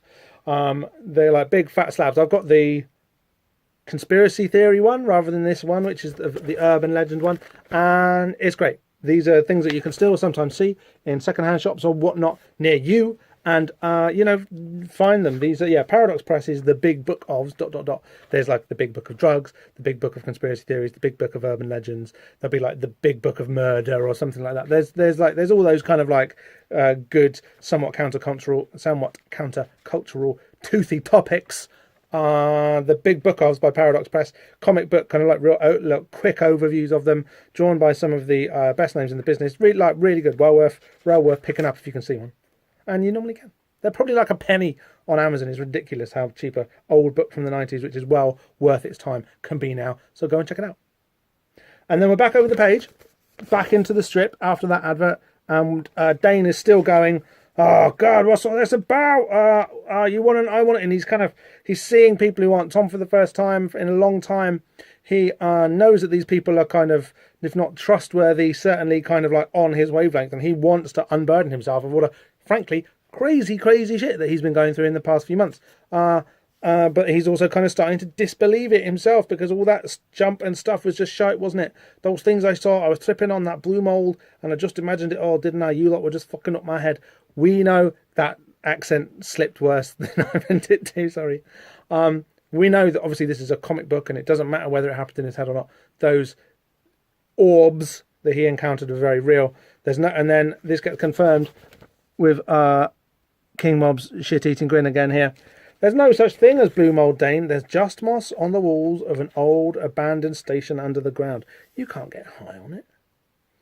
I think he's just taking the piss again here a little bit. I think I'm more inclined to trust Tom and Dane's lived experience rather than King Mob's kind of like head game thing where he's going, or was it all real? What is reality? Which is kind of like the dickhead version of the kind of the much fuller experience of like deconditioning that Tom has been taking Dane through recently. There's no such thing as blue mold. You just imagined it all. It's kind of a dick move, frankly. So everything that happened to you was real. We're trying to unfuck your head. So is there blue mold or isn't there? Does it fuck your head or doesn't it? Let's not worry too much. I don't want to seem like we've got a long time to spend with these characters. We're going to get to know them a lot better. We're going to get to like them a lot more than we should on the strength of this, their appearance in this episode. I mean, look at what's he wearing? Like, is this like leather trousers tucked into like nearly knee length like DMs? He looks like Adam Ant or something. With his collar all turned up like Fonzie. And then, Ragged Robin, she's like, ow, she gets a psychic warning. There's some myrmidons, something's coming. Myrmidons. Myrmidons is an old word that you get in like Homer. It was the word that, it means like ants. So like, famously, like, it's Brad Pitt. He has his myrmidons, doesn't he? Oh my God, I'm blanking, dear watcher, on the name of the hero of, I'm blanking on the name of the hero and the actual Homeric myth that has got, the Battle of Troy in it. I'm really hoping that my brain is going to pluck out those two words for me. So obviously, so there is the Wrath of Achilles. So Achilles had his myrmidons. Myrmidons were just like old Greek soldiers, like they're like ants, when there's squillions of them. Myrmidons is men who kind of don't control themselves, who are led by others. Oh my goodness, what's it called? I can't remember. Homer wrote the Odyssey and the Iliad. Thanks. Yeah, thanks. Got it. Whew. Couldn't remember what the Iliad was called there for a minute. Careful, guys. Don't go near the blue mold. He's like, he has this little like, maybe I don't want to join because they're about to scarper because they know that some baddies are on their way. Now, she knows that baddies are on their way because she's got psychic powers. Fine. How did the guy in 10 Downing Street or Orlando or whatever's, you know, we don't need to know who these two people are to know what's going on. The plot's quite clear, even if the kind of the actual mechanics of the plot aren't, if you like. How do they know where this safe house is? How have they suddenly just got this information about it? I would be tempted to say that maybe King Mob has tipped them off, or our Invisibles, our dudes here, have let the baddies know where they are, and they're getting out just in the nick of time because doing stuff in the nick of time is kind of how they roll. And I think that's they've probably given the bad guys the nod about where they were, because otherwise, who has Tom? And if so, has he done it for the same reasons? Is there a traitor in our midst? Is there a traitor out of our midst? I'll leave it with you. But anyway, one way or another, the baddies have found out. It's a man's life in the Invisibles army. I don't want to join. Come on, stop pissing about. You know you're going to come. This door only opens once. You know. There's a good bit. What was it? The old Dame McGowan. Okay, so yeah, King Mob gives us like this nice little summation of the past 4 issues. The old Dane McGowan died in that fall, and you know it. You can sit by his grave for the rest of your life, or you can join us and be Jack Frost. You've got about 30 seconds to think it over. And so he does, yeah. So he's saying it's kind of like crunch time for Dane. Dane's been taking some big choices, you know, making some big differences to his life recently, and he's barely had time to realise that he's not dead or didn't die in a leap off of a very tall building. And he's been given another serious choice, but really this one's under such panicked circumstances, and he knows that, what else is he going to do? And frankly, these people, they're intriguing. They're kind of annoying, but they're intriguing, and they look like they do good parties. So yeah, let's go with them. And he does look with this kind of just like panicked, I can't believe it, what the hell's going on kind of look on his face. And he chases off after them, because of course he would. And he's joined the Invisibles now. What's their first? He's in the team.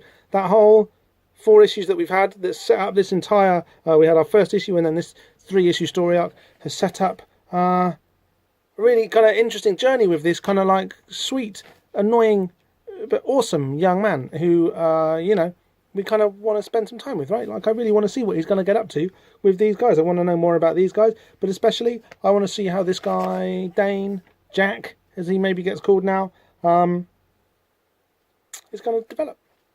Over the page, we've got a advert for DC Comics Online. Speaking of entering brave new worlds, comics on the internet. Oof. Wouldn't have much to do with that. So you can see we've got another shout for Paradox Press, who were the guys who did the big book of Urban Legends on our last advert break. Mad Magazine, Milestone, Vertigo, DC. These are all of DC's current imprint. I didn't know they owned Mad at this point. I'm sure they own Mad still. America Online. You don't see that little Illuminati pyramid around very much anymore. We don't mind that. If you have a computer and a modem, order your free starter kit with no obligation. Get your free 10 hours now. Download hundreds of full-colour pictures of your favourite characters. Oh, that's quite sweet. You go online and you just download some pictures of Batman. Sneak preview of what's coming to the stores. Talk directly with artists, writers and editors. Oh, you could do that back then. Access the DC Comics archives. Access? What do they mean by that? They're not giving away free comics, were they? Oh, it's actually kind of sweet, isn't it? Make the direct connection. DC. DC Comics Online, the direct connection. Oh, I was sort of mocking this advert, but it's actually quite sweet. That kind of utopian thing that the internet had. Like, to see its loss here, it's just tragic, isn't it? Before the internet killed everything. Oh well. Anyway. Okay, let's not get too hung up on that advert. Oh, look. Oh, no, hang on. Just before we move on from this advert. Look, This is weird because it actually really hasn't changed very much. But look, they've made a little... They've designed into the look of this page, this advert, because they're trying to make it all cyber and computery. They've actually got like a, you know, a little scroll bar thing here on the advert. I think that's quite sweet. Oh, it's made me a bit nostalgic and emotional, this advert. I didn't expect it would. Speaking of emotional, Tom, he's not dead, but he is dead. Do you know what I mean?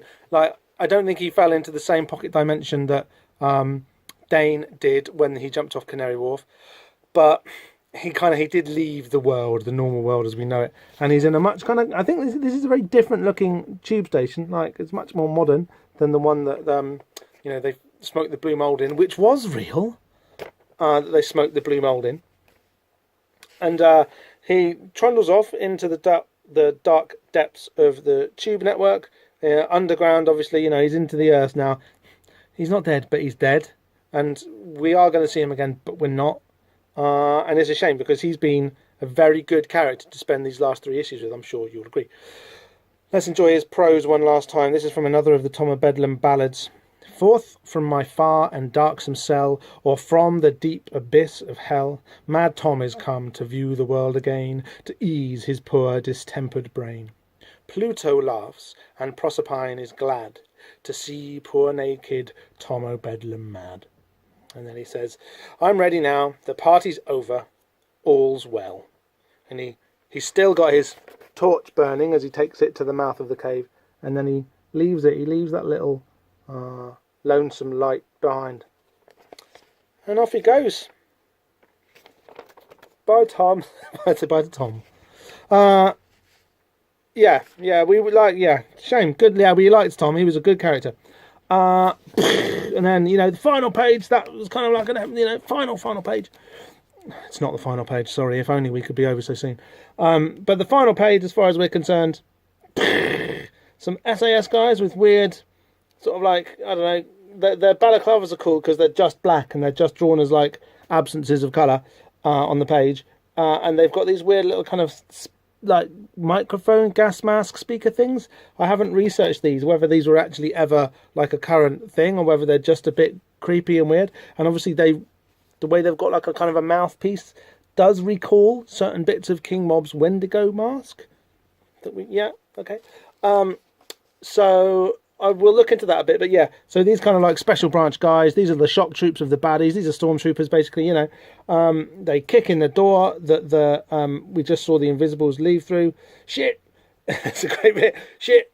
They realise that they've missed them, they're late. Shit! I can smell them! I can fucking smell them! I believe him. So there on the desk, they can't have got far. They've added the line, learn to become invisible, to the blackboard, which said, Big Brother is watching you above it.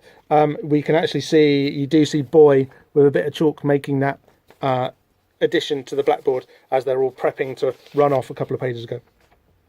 Learn to become invisible.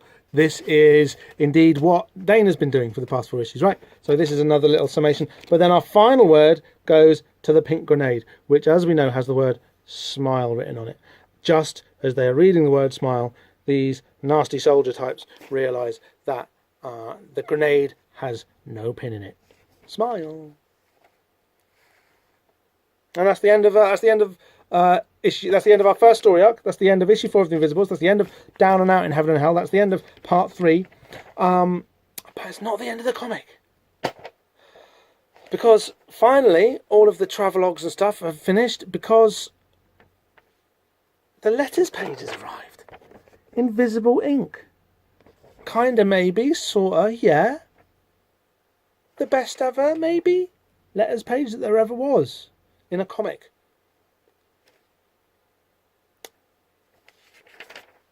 The problem with going issue by issue, panel by panel, page by page, theory by theory, letter by letter, is that we are going to be here for a really long time.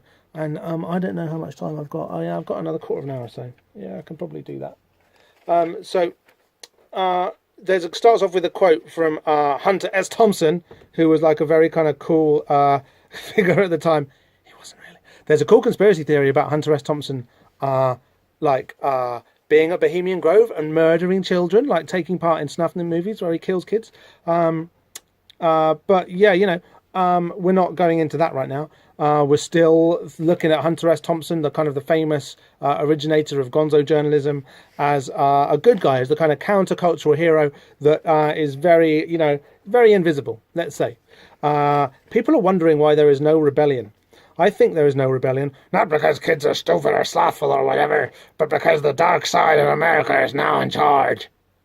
Quote of the month from the Doctor. Okay, so the good thing about the Invisible Ink letters columns is that all of the letters are being answered by Grant Morrison still. So he's not doing the travelogues anymore, but he is creating a dialogue with the readers through like Stanley in Days of Yore, through the letters page, which is kind of a cool move. That's good. I mean, these letters are good. I don't know how long we're gonna be. Whether I'm gonna have the patience to go through all of them in like exacting detail, but some of them are just like a bit too good. So the first ever letters column in the Invisibles, the first ever letter that they publish, is written by the Renegade. Not, I don't know, Reno Reigns from the TV show Renegade, maybe. Address withheld to avoid authoritarian investigation. Now, I wonder who put that in. The kind of the cheeky little, like, sly aside about the address being withheld to avoid authoritarian investigation. I think that could have been a bit of editorializing by Morrison or indeed, Stuart Moore or one of the other editors on the book. Because that's a nice little tweak of this Renegade guy's. It's somewhat self-important.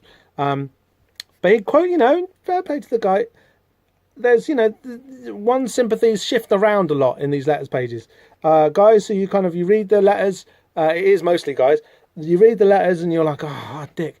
But then you're like, maybe not, maybe they're all right.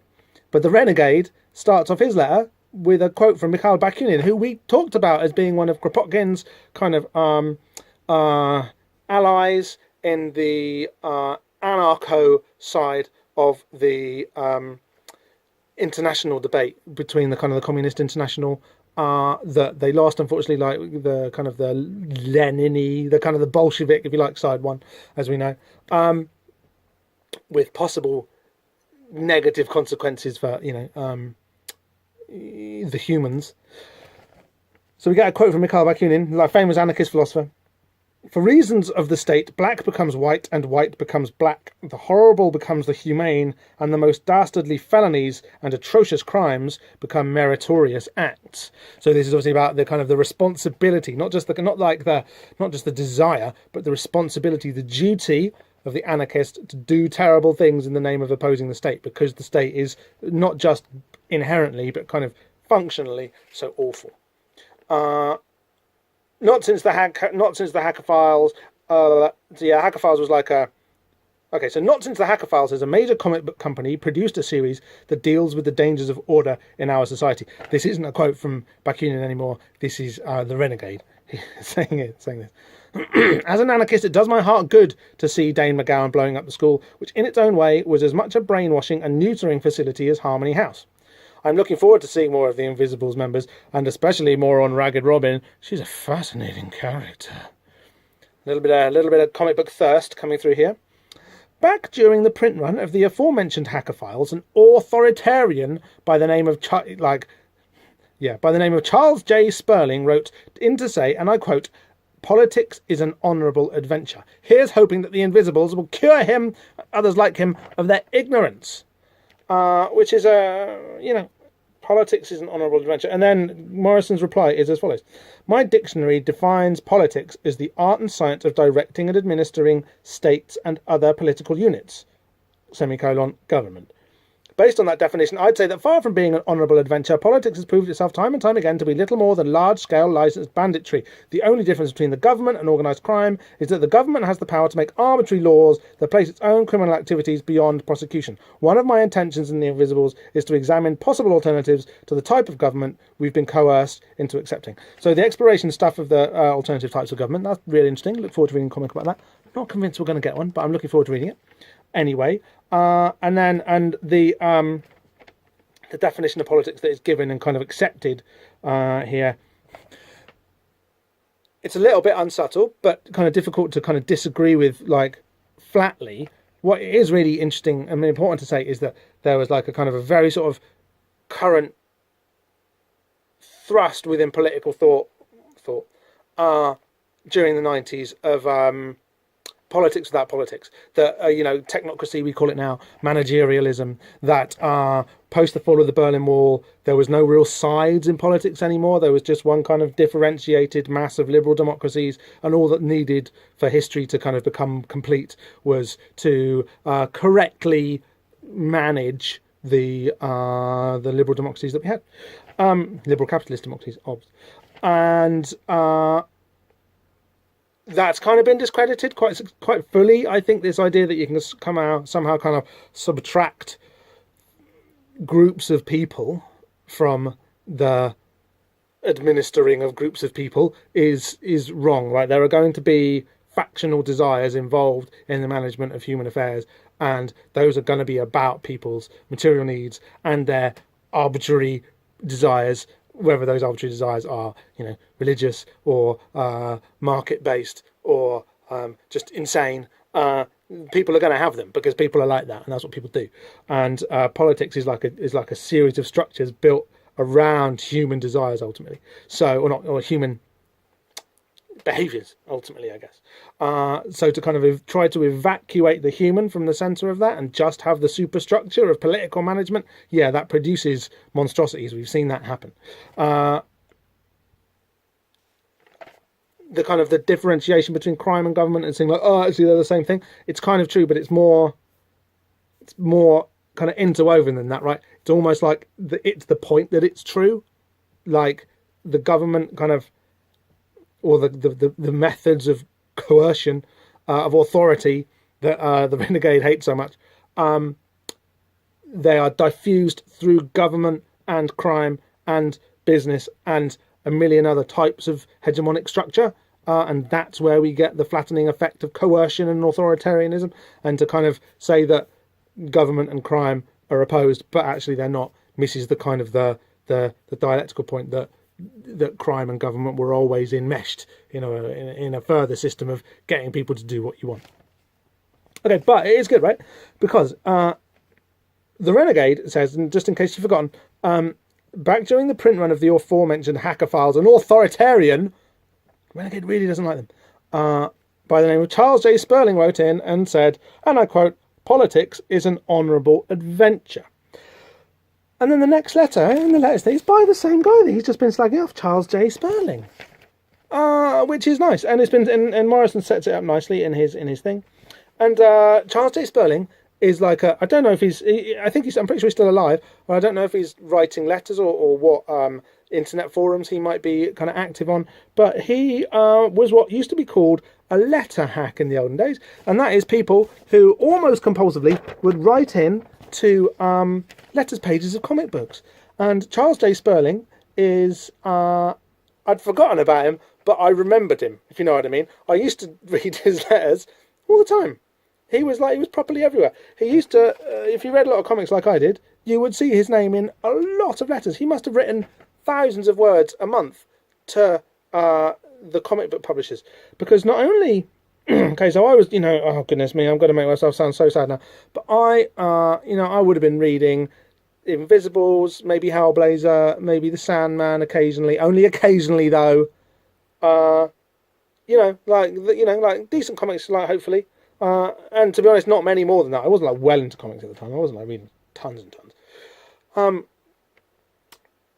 And you'd see Charles J. Sperling's letters in all of them. So like, say Hellblazer, Sandman, and the Invisibles, they would all have a letter from Charles J. Sperling in them. So you did see him a lot, and you're like, wow, that guy really reads comics and writes these very eloquent, very sort of familiar, very sort of charmingly written, very nice, positive, but kind of like constructively critical when necessary. Very kind of like he wrote, like he really does believe in the characters in the plots. Yeah, he's really kind of writing about them and follows them and wants to share his thoughts about them, and did so very eloquently and voluminously. And then if you happen to pick up at the same time, if you happen to pick up an issue of Green Lantern, Or I say Green Lantern because it's the worst comic I can think of in the 90s. And, you know, and always, Green Lantern is the worst superhero. If you if you were just to pick up a random issue of any superhero comic, there would be another letter, another 500-word, 1,000-word letter from Charles J. Sperling in it. So not only was he writing thoughtful, eloquent letters to, you know, like the better comics that were on the market at the time, he was writing the same sort of letter to all kinds of crap. He was reading so many shit comics and writing these thoughtful letters that most of them really didn't deserve, regardless. And he does so here, and he's the second letter in The Invisibles ever. And he kind of, you know, goes on a bit, writes some nice things. Tahiti, March 94. Is it this? He's quoting. So his PS, he says, yeah, okay, yeah. He basically has a bit of a problem with Dane swearing too much. Basically, remember, like, the fact that Dane said the F word a lot in the first issue was hugely controversial at the time. As I say, I seem to remember there being there was noise in the at the highest levels of UK government about comics having swearing in them now and how terrible that was. How that was the end of civilization. And Charles A. Sperling, the thoughtful, he's not like a prude. He's not like saying I don't like you can't have swearing. He's just saying that, you know, really it's the boring old argument about like it kind of proves that the character has a limited vocabulary, limited mind, and therefore should we be interested in this kind of thuggish young man? Morrison kind of, and it's a fair point. It's kind of a boring point, but it's fair enough. I'm not convinced, and Morrison writes, I'm not convinced by your objections to Dane's cavalier use of the word fuck. His vocabulary is appropriate to his upbringing and social status. It's as simple as that. If you want more, yeah. And Morrison, okay, so I was talking about, remember the evil guy at the start of issue 1, Mr. Gelt, who ran Harmony House. Charles says, why have you called him Mr. Gelt? Is it because of John Galt of Atlas Shrugged, which I think, did I say that about episode 1? If I did, I was probably just getting the idea from Charles J. Sperling. Charles, wherever you are, you're probably in Flushing, New York. Yeah, like they're printing. Yeah, they're properly printing everybody's full addresses. Apart from the renegade, who sensibly, you know, you got to say, withheld his address. They're printing everybody's full addresses, as if to say, you know, you couldn't steal people's, well, you could, but you couldn't really steal people's identities back then, or send them bombs. You know, you could do both of those things, but it didn't really happen. So they were printing people's full addresses. I guess the idea is that other people might want to write to you. It's worth remembering how kind of isolating it could be to be into comics at the time. You didn't have forums to just kind of go and meet up and chat with people afterwards. So these letter columns, they performed a really vital function, not just for kind of creating a market for the comic itself, but also in just creating networks of contact between these guys who like to read the comics and talk about them and go on to write them and draw them and create them themselves within the comic, right? This is like, this was a kind of an important service. It was a way of people to feel less alone, and letting people feel less alone is always a good thing. Charles A. Sperling comes from Flushing, New York, which I looked it up. I looked up the flat that he lives in on Google Earth because I'm creepy. And Flushing, New York, is a borough. Is like a part of like North Queens, kind of like just a bit north of where Spider-Man lives in Forest Hill, and it looks good there. It's like kind of like New Yorky without being like super dense New York, but it looks like a nice place where Charles J. Sperling lived. Kind of like interesting enough, you know, not like super crazy like Manhattan-y, but good time, right? Yeah, Flushing, New York, North Queens.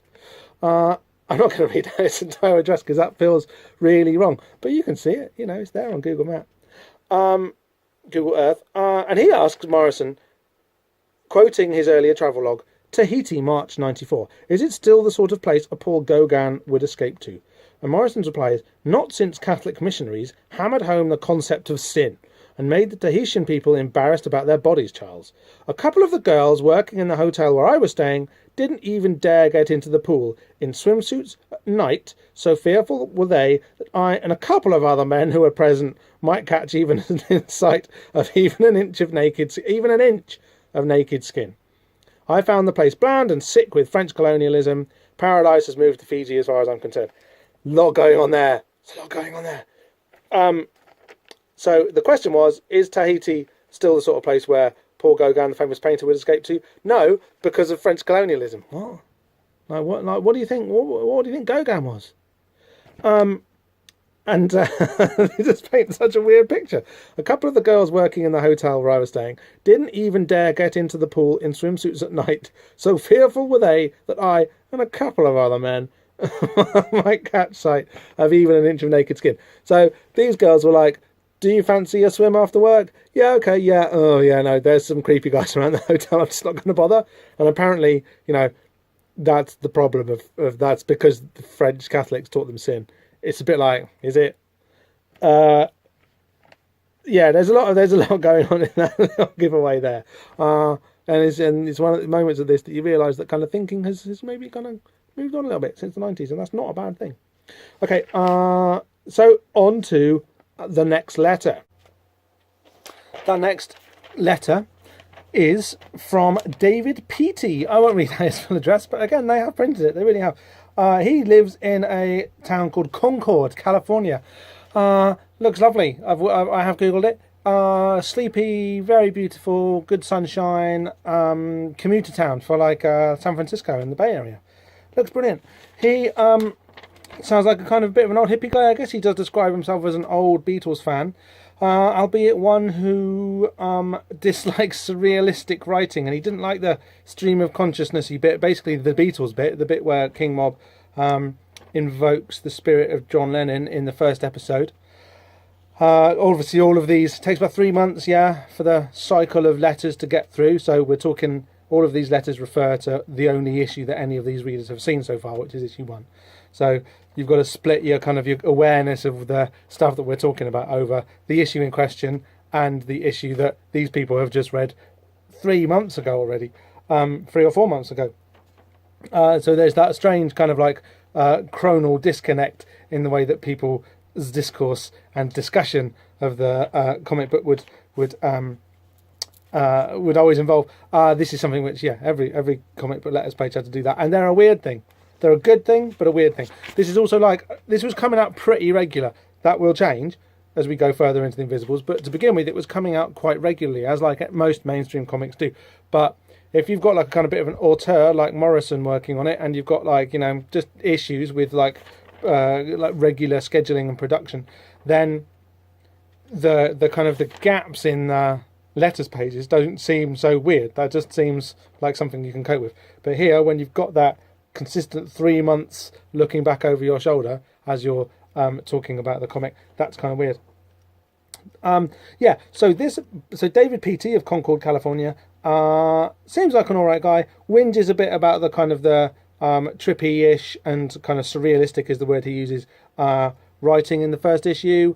Morrison gets a bit defensive about it, goes in with it. He says, this is Morrison's response, I also prefer art that is abstract and provides space for me to add my own input. I get more from an Yves Klein blue canvas, say, than I do from a photorealist painting of a swimming pool. Now, I'm just thinking, I'm trying to think of Yves Klein because that sounds like the cool thing to think of, but I'm just thinking of a cool blue swimming pool. But I'm going to go next level. I'm going to go galaxy brain with this one, and we're going to talk about a photo of a painting of a photorealist swimming pool. You get what I mean? I think that's the true bit of art here. Maybe just some nice underwater footage of somebody floating on their back or on their front even in a swimming pool. What about footage of somebody floating on their back in a swimming pool with a GoPro on their swimming cap, so you can't see the swimming pool at all? You can just see the kind of the reflection of it glinting off the roof tiles. All of this sounds nice. Not roof tiles, the ceiling. All of these things sound like excellent artistic experiences, right, from an aesthetic and from maybe a further than aesthetic point of view. But yeah, this Beatles fan doesn't like surrealistic writing, so that's a bit weird. He doesn't want a Rorschach test. He wants to be told a good story, and Morrison this was like a bit of a debate. It breaks down into Britpop terms, which I'm going to use not for no reason. into like the Blur Oasis battle, if you like. So like Oasis is like very meat and potatoes, stories, plots, good songs, and then you've got like Blur, who would have been kind of stereotyped, unless their music doesn't really bear this out, but they were a bit artsy, a bit kind of like arch and ironic, a bit willing to explore the possibilities of their music beyond the chugging 3-chord riffs that make you feel like your balls are jumping out into the sky, which is a good, both of which are good things. But there was like, at the time, there was a very sort of silly culture war between poncy stuff and good, honest, authentic stuff. And this debate is kind of playing out here. And Morrison is firmly planting himself, to his credit, because, in the poncy camp, which is good. And this kind of theme is developed in the next letter. This one is from a guy called Lee Brimacombe Wood of NW10, which is, I wish I'd remembered this. I had it written down. Yeah, I felt stupid annotating the letters page, so I stopped. But it's like northwest London somewhere, Harlesden, something like that, just north of Ladbroke Grove. It's interesting in the way that it contrasts with the letter from Charles J. Sperling of Flushing in North Queens. It's like NW10 is like, it's still, certainly from the perspective of a country boy like me, NW10 is still very much like well inside London, but of course now it's basically like a slightly boring kind of inner suburb of London, you might say, a bit like what I imagine Flushing kind of probably is for New York instead of London. So New York and London are kind of like places that are going to crop up quite a lot in the story of the Invisibles as we go forward. So it's interesting that we've got these suburbanites, or kind of like out of town, not out of towners. Do you know what I mean though? There's like, they're not like inner city, they're not even like city centre, they're not quite the burbs, but they're like, they just live in like the kind of the built up boring bit, but that's not boring because actually tons is going on there, and also you've got really good access to the exciting bit right in the middle. But we've got that kind of guy from both of those cities writing into this first letter. One of the lessons of living in that type of semi-suburban environment is that you've got a lot of time to read comics. But yeah, so Lee develops this theme a little bit. Christ, Grant, you talk some bollocks sometimes. Either you are writing deliberately pretentious wank and having a laugh at our expense, Laff, at our expense, or you are writing unconsciously pretentious wank and still having a laugh at our expense. Shimmeringly holographic tapestry, my eye. My eye, not us, my eye. Maybe I'm taking you too seriously. Maybe he's not allowed. Oh my goodness. See, he probably did say my ass, but that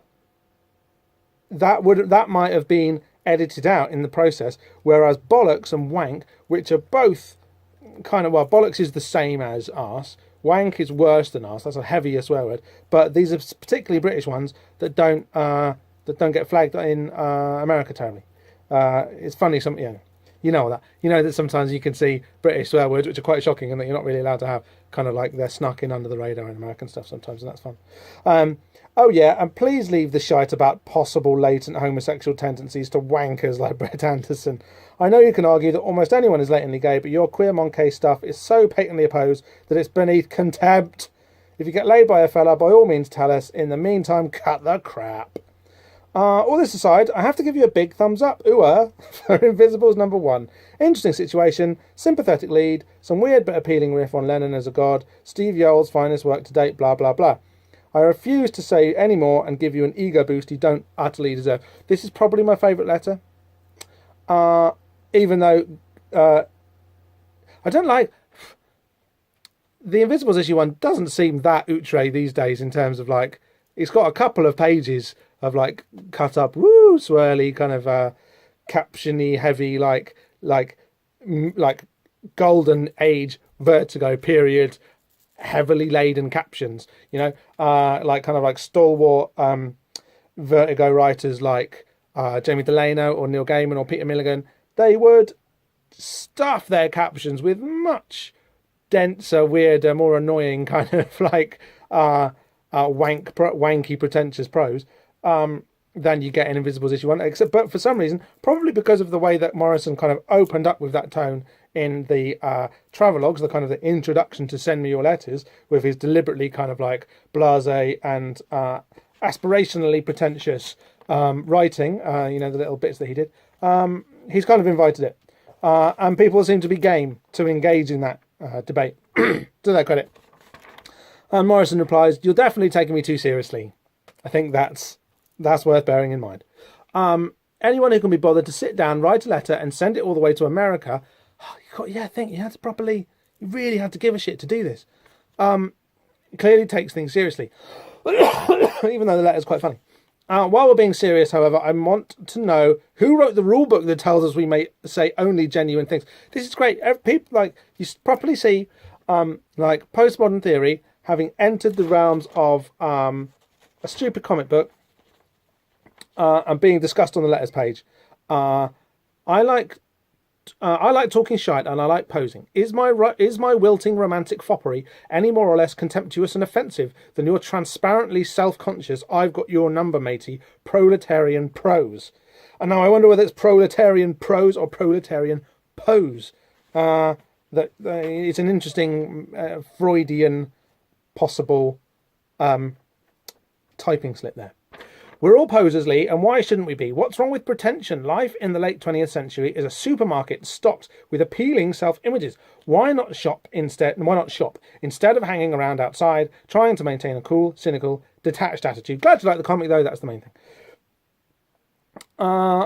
So this debate was literally something that you saw the music press and kind of like men's glossy magazines, kind of like not wrestling with, but like talking about, right? Did you have to be a lad like Liam Gallagher, or could you be a ponce like Brett Anderson? He's the lead singer of a band called Suede, who famously in the 90s made a kind of a well-meaning but kind of dumb comment about considering himself to be a bisexual man who'd never had a homosexual experience, which is seems pretty, I don't know. It seems like a forerunner of a lot of things that somebody might say and not get shit for today. And then if you think about it, it's like, if you said that today, you would get torn to pieces, and you may well, because of the way that it erases bisexual identities and stuff. So but Branson has long since gone, I was young and on heroin. Please don't take it. It doesn't matter that much, and it doesn't. And Morrison is saying that what he was saying doesn't matter too much, and he kind of then spoils it by slipping into Loaded mode. Loaded was like the kind of the archetypal lads mag, like emphasis on the lads for like blokes who like beer and crisps and stuff. Beer and crisps are both good, but for using them to form like parts of your identity, and then kind of taking on board all of this unreconstructed misogyny and kind of like backwards kind of attitudes about gender and the place of women and race and work, all those things isn't right. So there's nothing wrong with being a lad, but being a dick about anything isn't good. And Morrison kind of like slips up a little bit here, and you can be sure that if I'm shagged up the arse by some burly wrestler or sex-crazed Malaysian rent boy, my beloved readers will be the first to know. And it's kind of, it's funny-ish, but it's also like, for a straight guy, a guy who is definitely straight, as he's saying here, to be playing fast and loose with these kind of normal experiences of queer identity. It's a bit like, don't do that, mate. Don't do that. Like, you're making people, you're trampling on territory which you don't really know about, and you may be making people upset in the process. So why? No, don't bother. Anyway, it was a long time ago. Okay, next one. Philip J. Shott. It's from Philip J. Shott of Anfield, Liverpool. So he comes from like a nicer part of Liverpool than Dane McGowan himself comes from. He mentioned, he doesn't go on about it. I'd be like, Dane McGowan makes an ideal character to start the story with, but he doesn't kind of go, he comes from round my way. But he does mention that he'd love this podcast because of my brilliant Scouse accent I pull out sometimes. He'd love it. He does say this. Does Vertigo really need 2 cigarette-smoking blonde Scousers who are both magicians as well? So yeah, then right over on the page, skipping ahead, right over on the next page, we've got this cool picture of John Constantine, or John Constantine, whichever, it doesn't matter, Drawn by, I think, Sean Phillips. Yeah, drawn by Sean Phillips, who's our cover artist. Yeah. Blonde, scouse, smoking a fag, doing magic. That's very much what that is. What Dane McGowan, our guy from The Invisibles, is like, right? Same diff. And that's a nice thought. That these characters might be mirroring each other somehow. This is like a cool advert for. I think this is just after Jamie Delaney, who I mentioned a moment ago, had left Hellblazer, the John Constantine comic. I say Constantine because it sounds more magic-y, but Constantine is fine. So after Jamie Delaney left, I think no, maybe not. No, okay, no, I'm getting it wrong. It would have been after Garth Ennis had left because he's just started out with Preacher. Not quite. Preacher's a couple of months off. Okay. But Garth Ennis has left Hellblazer, and there was a 4-issue fill-in by Eddie Campbell and Sean Phillips. Now, I mentioned Eddie Campbell in the previous episode because Eddie Campbell did the very famous episode of From Hell. He did all of From Hell, but he especially with reference to the issue where Jack the Ripper goes on like a magic psychogeography tour of London, and you know the kind of the little stroll or the derivé that Tom and Dane went on around London is like the Invisibles kind of like GCSE version of that bit. And Eddie Campbell was obviously very much involved with that. And now he's cropped up with the cover artist of the Invisibles doing 4 issues of Hellblazer about an effete ghost. We've had the word effete used on this page, haven't we? On the letters page? Maybe not effete. I know, wilting romantic foppery, not effete. And then offensive, okay. An effete ghost and a cat demon and John Constantine. Yes, you may panic. Reality is coming apart. Only they can keep it together. This was quite a cool story about a cat demon and like a kind of an 18th century gentleman ghost and an Ebola outbreak. I seem to remember Ebola virus, which is cool. Yeah, Eddie Campbell's a good writer. Sean Phillips is an amazing artist. Yeah, good little run of Hellblazer. 4 issues worth, picking up for like 10p a go, which they should be in your local comic shop. But yeah, so yeah, back to Philip J. Schott, our Liverpudlian correspondent. He's just like, Grant's depiction of Liverpool as a dull, uninspiring city is quite accurate. Which is great, because, you know, civic pride, or like just like city pride, is bollocks, don't go in for that. You didn't earn it. You didn't make the city what it is. But it's a positive letter, and Morrison's reply is thank you. So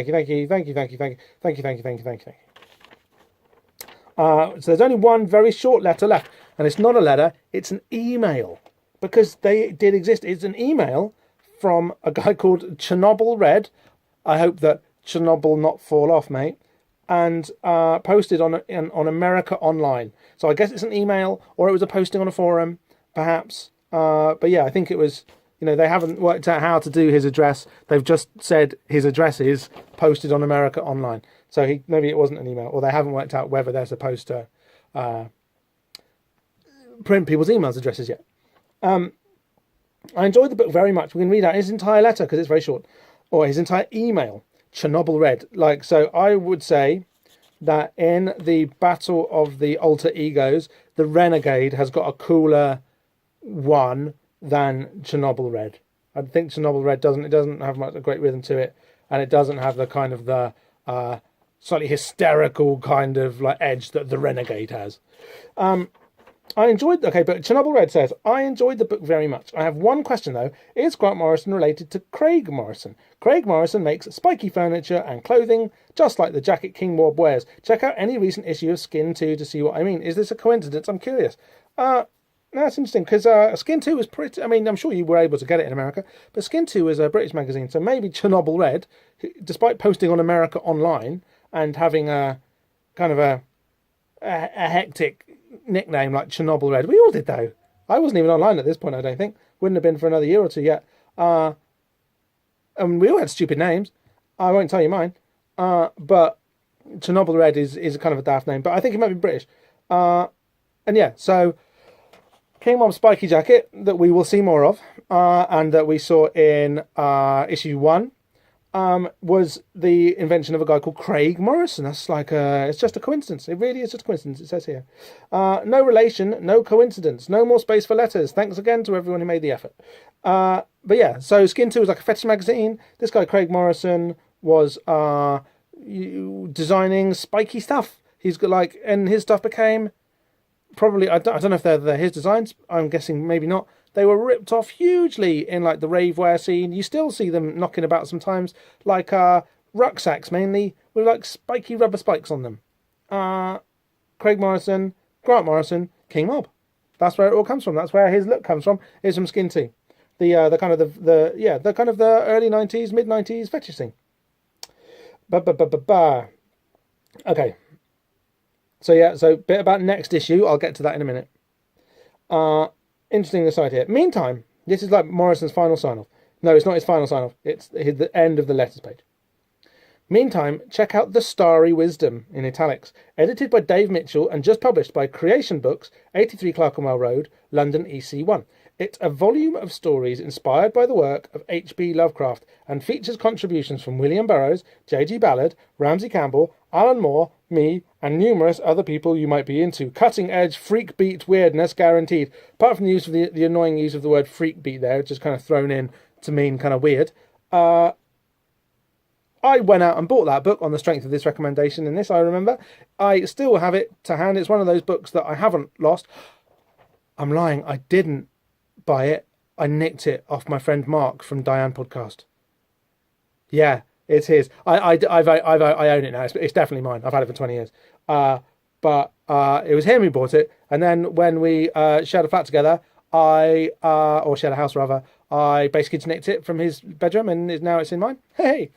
But The Starry Wisdom is a seminal kind of like Lovecraft-inspired anthology. It's got some absolutely brilliant work in there. Not least Grant Morrison's. His one about love, like the death of Lovecraft, is fantastic actually. And the Alan Moore one, the story The Courtyard, goes on, was like the seed that would eventually germinate into the comic book Providence that he finished a couple of years ago. Providence is maybe Alan Moore's greatest work. You know, it's certainly one of the finest pieces of Lovecraftiana that's ever been conceived. The Starry Wisdom, if you know what I'm talking about, then great. If not, and you can find an old cheap copy somewhere, you might not be able to. It might be worth some money now. But it is fantastic. It's really, really good and very of this time. I think there's stuff by like what's his name, the guy from Swans. I think there's like stuff by him in there. There's stuff by like some really good and really bad like underground authors of the period, kind of like semi-transgressive fiction-y stuff that was very trendy at the time, as well as Burroughs, Ballard, Campbell, et al. Really good, The Starry Wisdom. I would almost be tempted to devote a podcast or two to that, but later. I've got enough on my plate. Later. Right, okay, right. So that is the end of the letters page, but before we get to the end of the comic, there's the all-important sidebar, the next issue bar. So it's telling us what we've got to look forward to next issue when we do the next issuesode 5 it will be, of the Invisible Podcast. Next issue. King Mob pays a visit to Indonesia. Byron and Shelley have an argument. What, the Byron? The Shelley? Orlando, who we've just met, remember, sharpens his knives. Ooh, and the Invisibles prepare to visit the 18th century. Oh yeah. See, the oh yeah thing is another Britpop reference, because that's the name of Paul Weller's single that he kind of released around this time.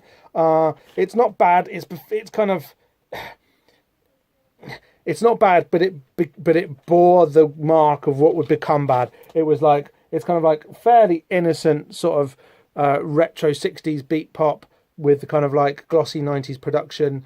But it kind of laid the template for like dad rock, the genre of dad rock, not the rock that your dad listens to, dad rock as a viable modern musical mode. And therefore, oh yeah, the Paul Weller album, record single, sorry, I think I had it on red vinyl, is not good. It is bad with a capital B. Even though, it's got a good little hook on it. But that's where we are. we're in Britpop territory. We've had a reference to Brett Anderson from Suede. We've had a reference to Paul Weller here. The way that The Invisibles is locating itself within these kind of like very mainstreamy pop cultural debates and modes of thought is brilliant and unique for a comic. No one else was doing it. No one else was tying all of these strands of culture together. Whatever else was going on in the Britpop world, in the comic book world, The Invisibles is better than all of them because it took a little bit of a strand of that Britpop thing, quite a big strand in the way that it framed itself. That's just smart. That's just good marketing. That's just like a good way to make people understand where you are with your comic and the kind of demographic that you want to appeal to. But there's a weirdness and a kind of a wilting romantic foppery, as we've seen it, within The Invisibles, which is weirder and better than any of the shit that came out. The musical cultural product. I know you obviously like comparing music and comics isn't smart, but any of those cultural products that came out of this milieu, The Invisibles did something better, and that's why 20 million years later I'm doing these impossibly long podcast video things about it, for which I apologise. We've gone on and on, but yeah, a lot to look forward to next issue. 18th century, Byron and Shelley, Orlando, Indonesia. It's going to be a good time, right? Over the page we've got the by now customary listing of all of the other books that DC Vertigo are putting out. It's got an editorial, quite a boring editorial, bless him, from Gary Ushaw, talking about his comic Mobfire, which is like The Godfather meets Aleister Crowley. I've not read it. I don't want to comment on it because it might be alright. He's basically writing about it's quite boring, but his little editorial here is about again, it's about like how cool this thing, the internet, is going to be. Imagine. And the notable releases that here in October '94 that DC are putting out is the Mr. Punch hardcover graphic novel by Neil Gaiman and Dave McKean. It's easy to slag off the work of Neil Gaiman and Dave McKean. I have got a copy down there of what's it called? Not Brought to Light. The one about the guy dying of cancer and the medieval villagers going up the hill. Signal to Noise. I love it. I think it's a really good piece of work. I got Mr. Punch out of the library a few years ago, tried to read it. Dreck. Terrible. Couldn't get past the first page. Hated it. But that came out this month. Shade the Changing Man is still going. Hellblazer is still going. The Invisibles, Sandman, Doom Patrol by Rachel Pollack. Mark Miller's run on Swamp Thing. Whew. Kill Your Boyfriend is coming out next month. Face by Peter Milligan and Duncan Fegredo. It's a good time to be reading comics, to be reading your urban gothic fantasy. I hope you enjoy. And I hope you've enjoyed the podcast. Vertigo Trading Cards is the advert on the inside front cover. So 42 unforgettable Vertigo covers, 47 exclusive fully painted character cards, 6 foil enhanced cards. These are basically like Garbage Pail Kids for Vertigo comic book covers. Doesn't sound too bad. Doesn't sound too good. The Sandman trading cards were just the beginning. Brilliant. And then on the back, an advert for the adaptation of Anne Rice's classic novel of Vampiric Lust, Interview with a Vampire, where a very short man plays a very tall vampire. And I haven't seen that film for ages. I remember it being a little bit overwrought, if I'm honest, with some bad acting in it. I suspect it's actually quite fun. I suspect you could watch it and have a good time with it these days. I don't know how this relates to The Invisibles really, other than there's a Scientology cult thing. There's maybe it does feed in reasonably well. Okay, yeah, let's go with that.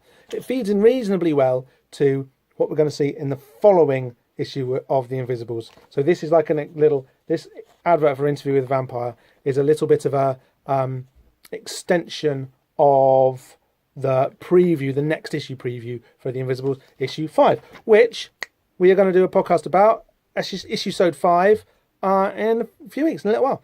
When that comes out, or these things that you see them are initially open for Patreon subscribers to the Diane Podcast Patreon only. When the next issue comes out, I'm going to make all of these old ones free. The Patreon exclusive thing runs out, and it just goes on the internet for any poor old so-and-so with too much time on their hands to get into. I hope you don't mind if you're a Patreon subscriber. I hope you don't think that that's me kind of like giving away something that you've paid for. I'm sure you don't mind, really. You're a good person. And then it's going to be another, and then we're going to do arc by arc. So that was the end of Down and Out in Heaven and Hell. Then we're going to do Arcadia, which is the next arc and goes on for another 4 issues.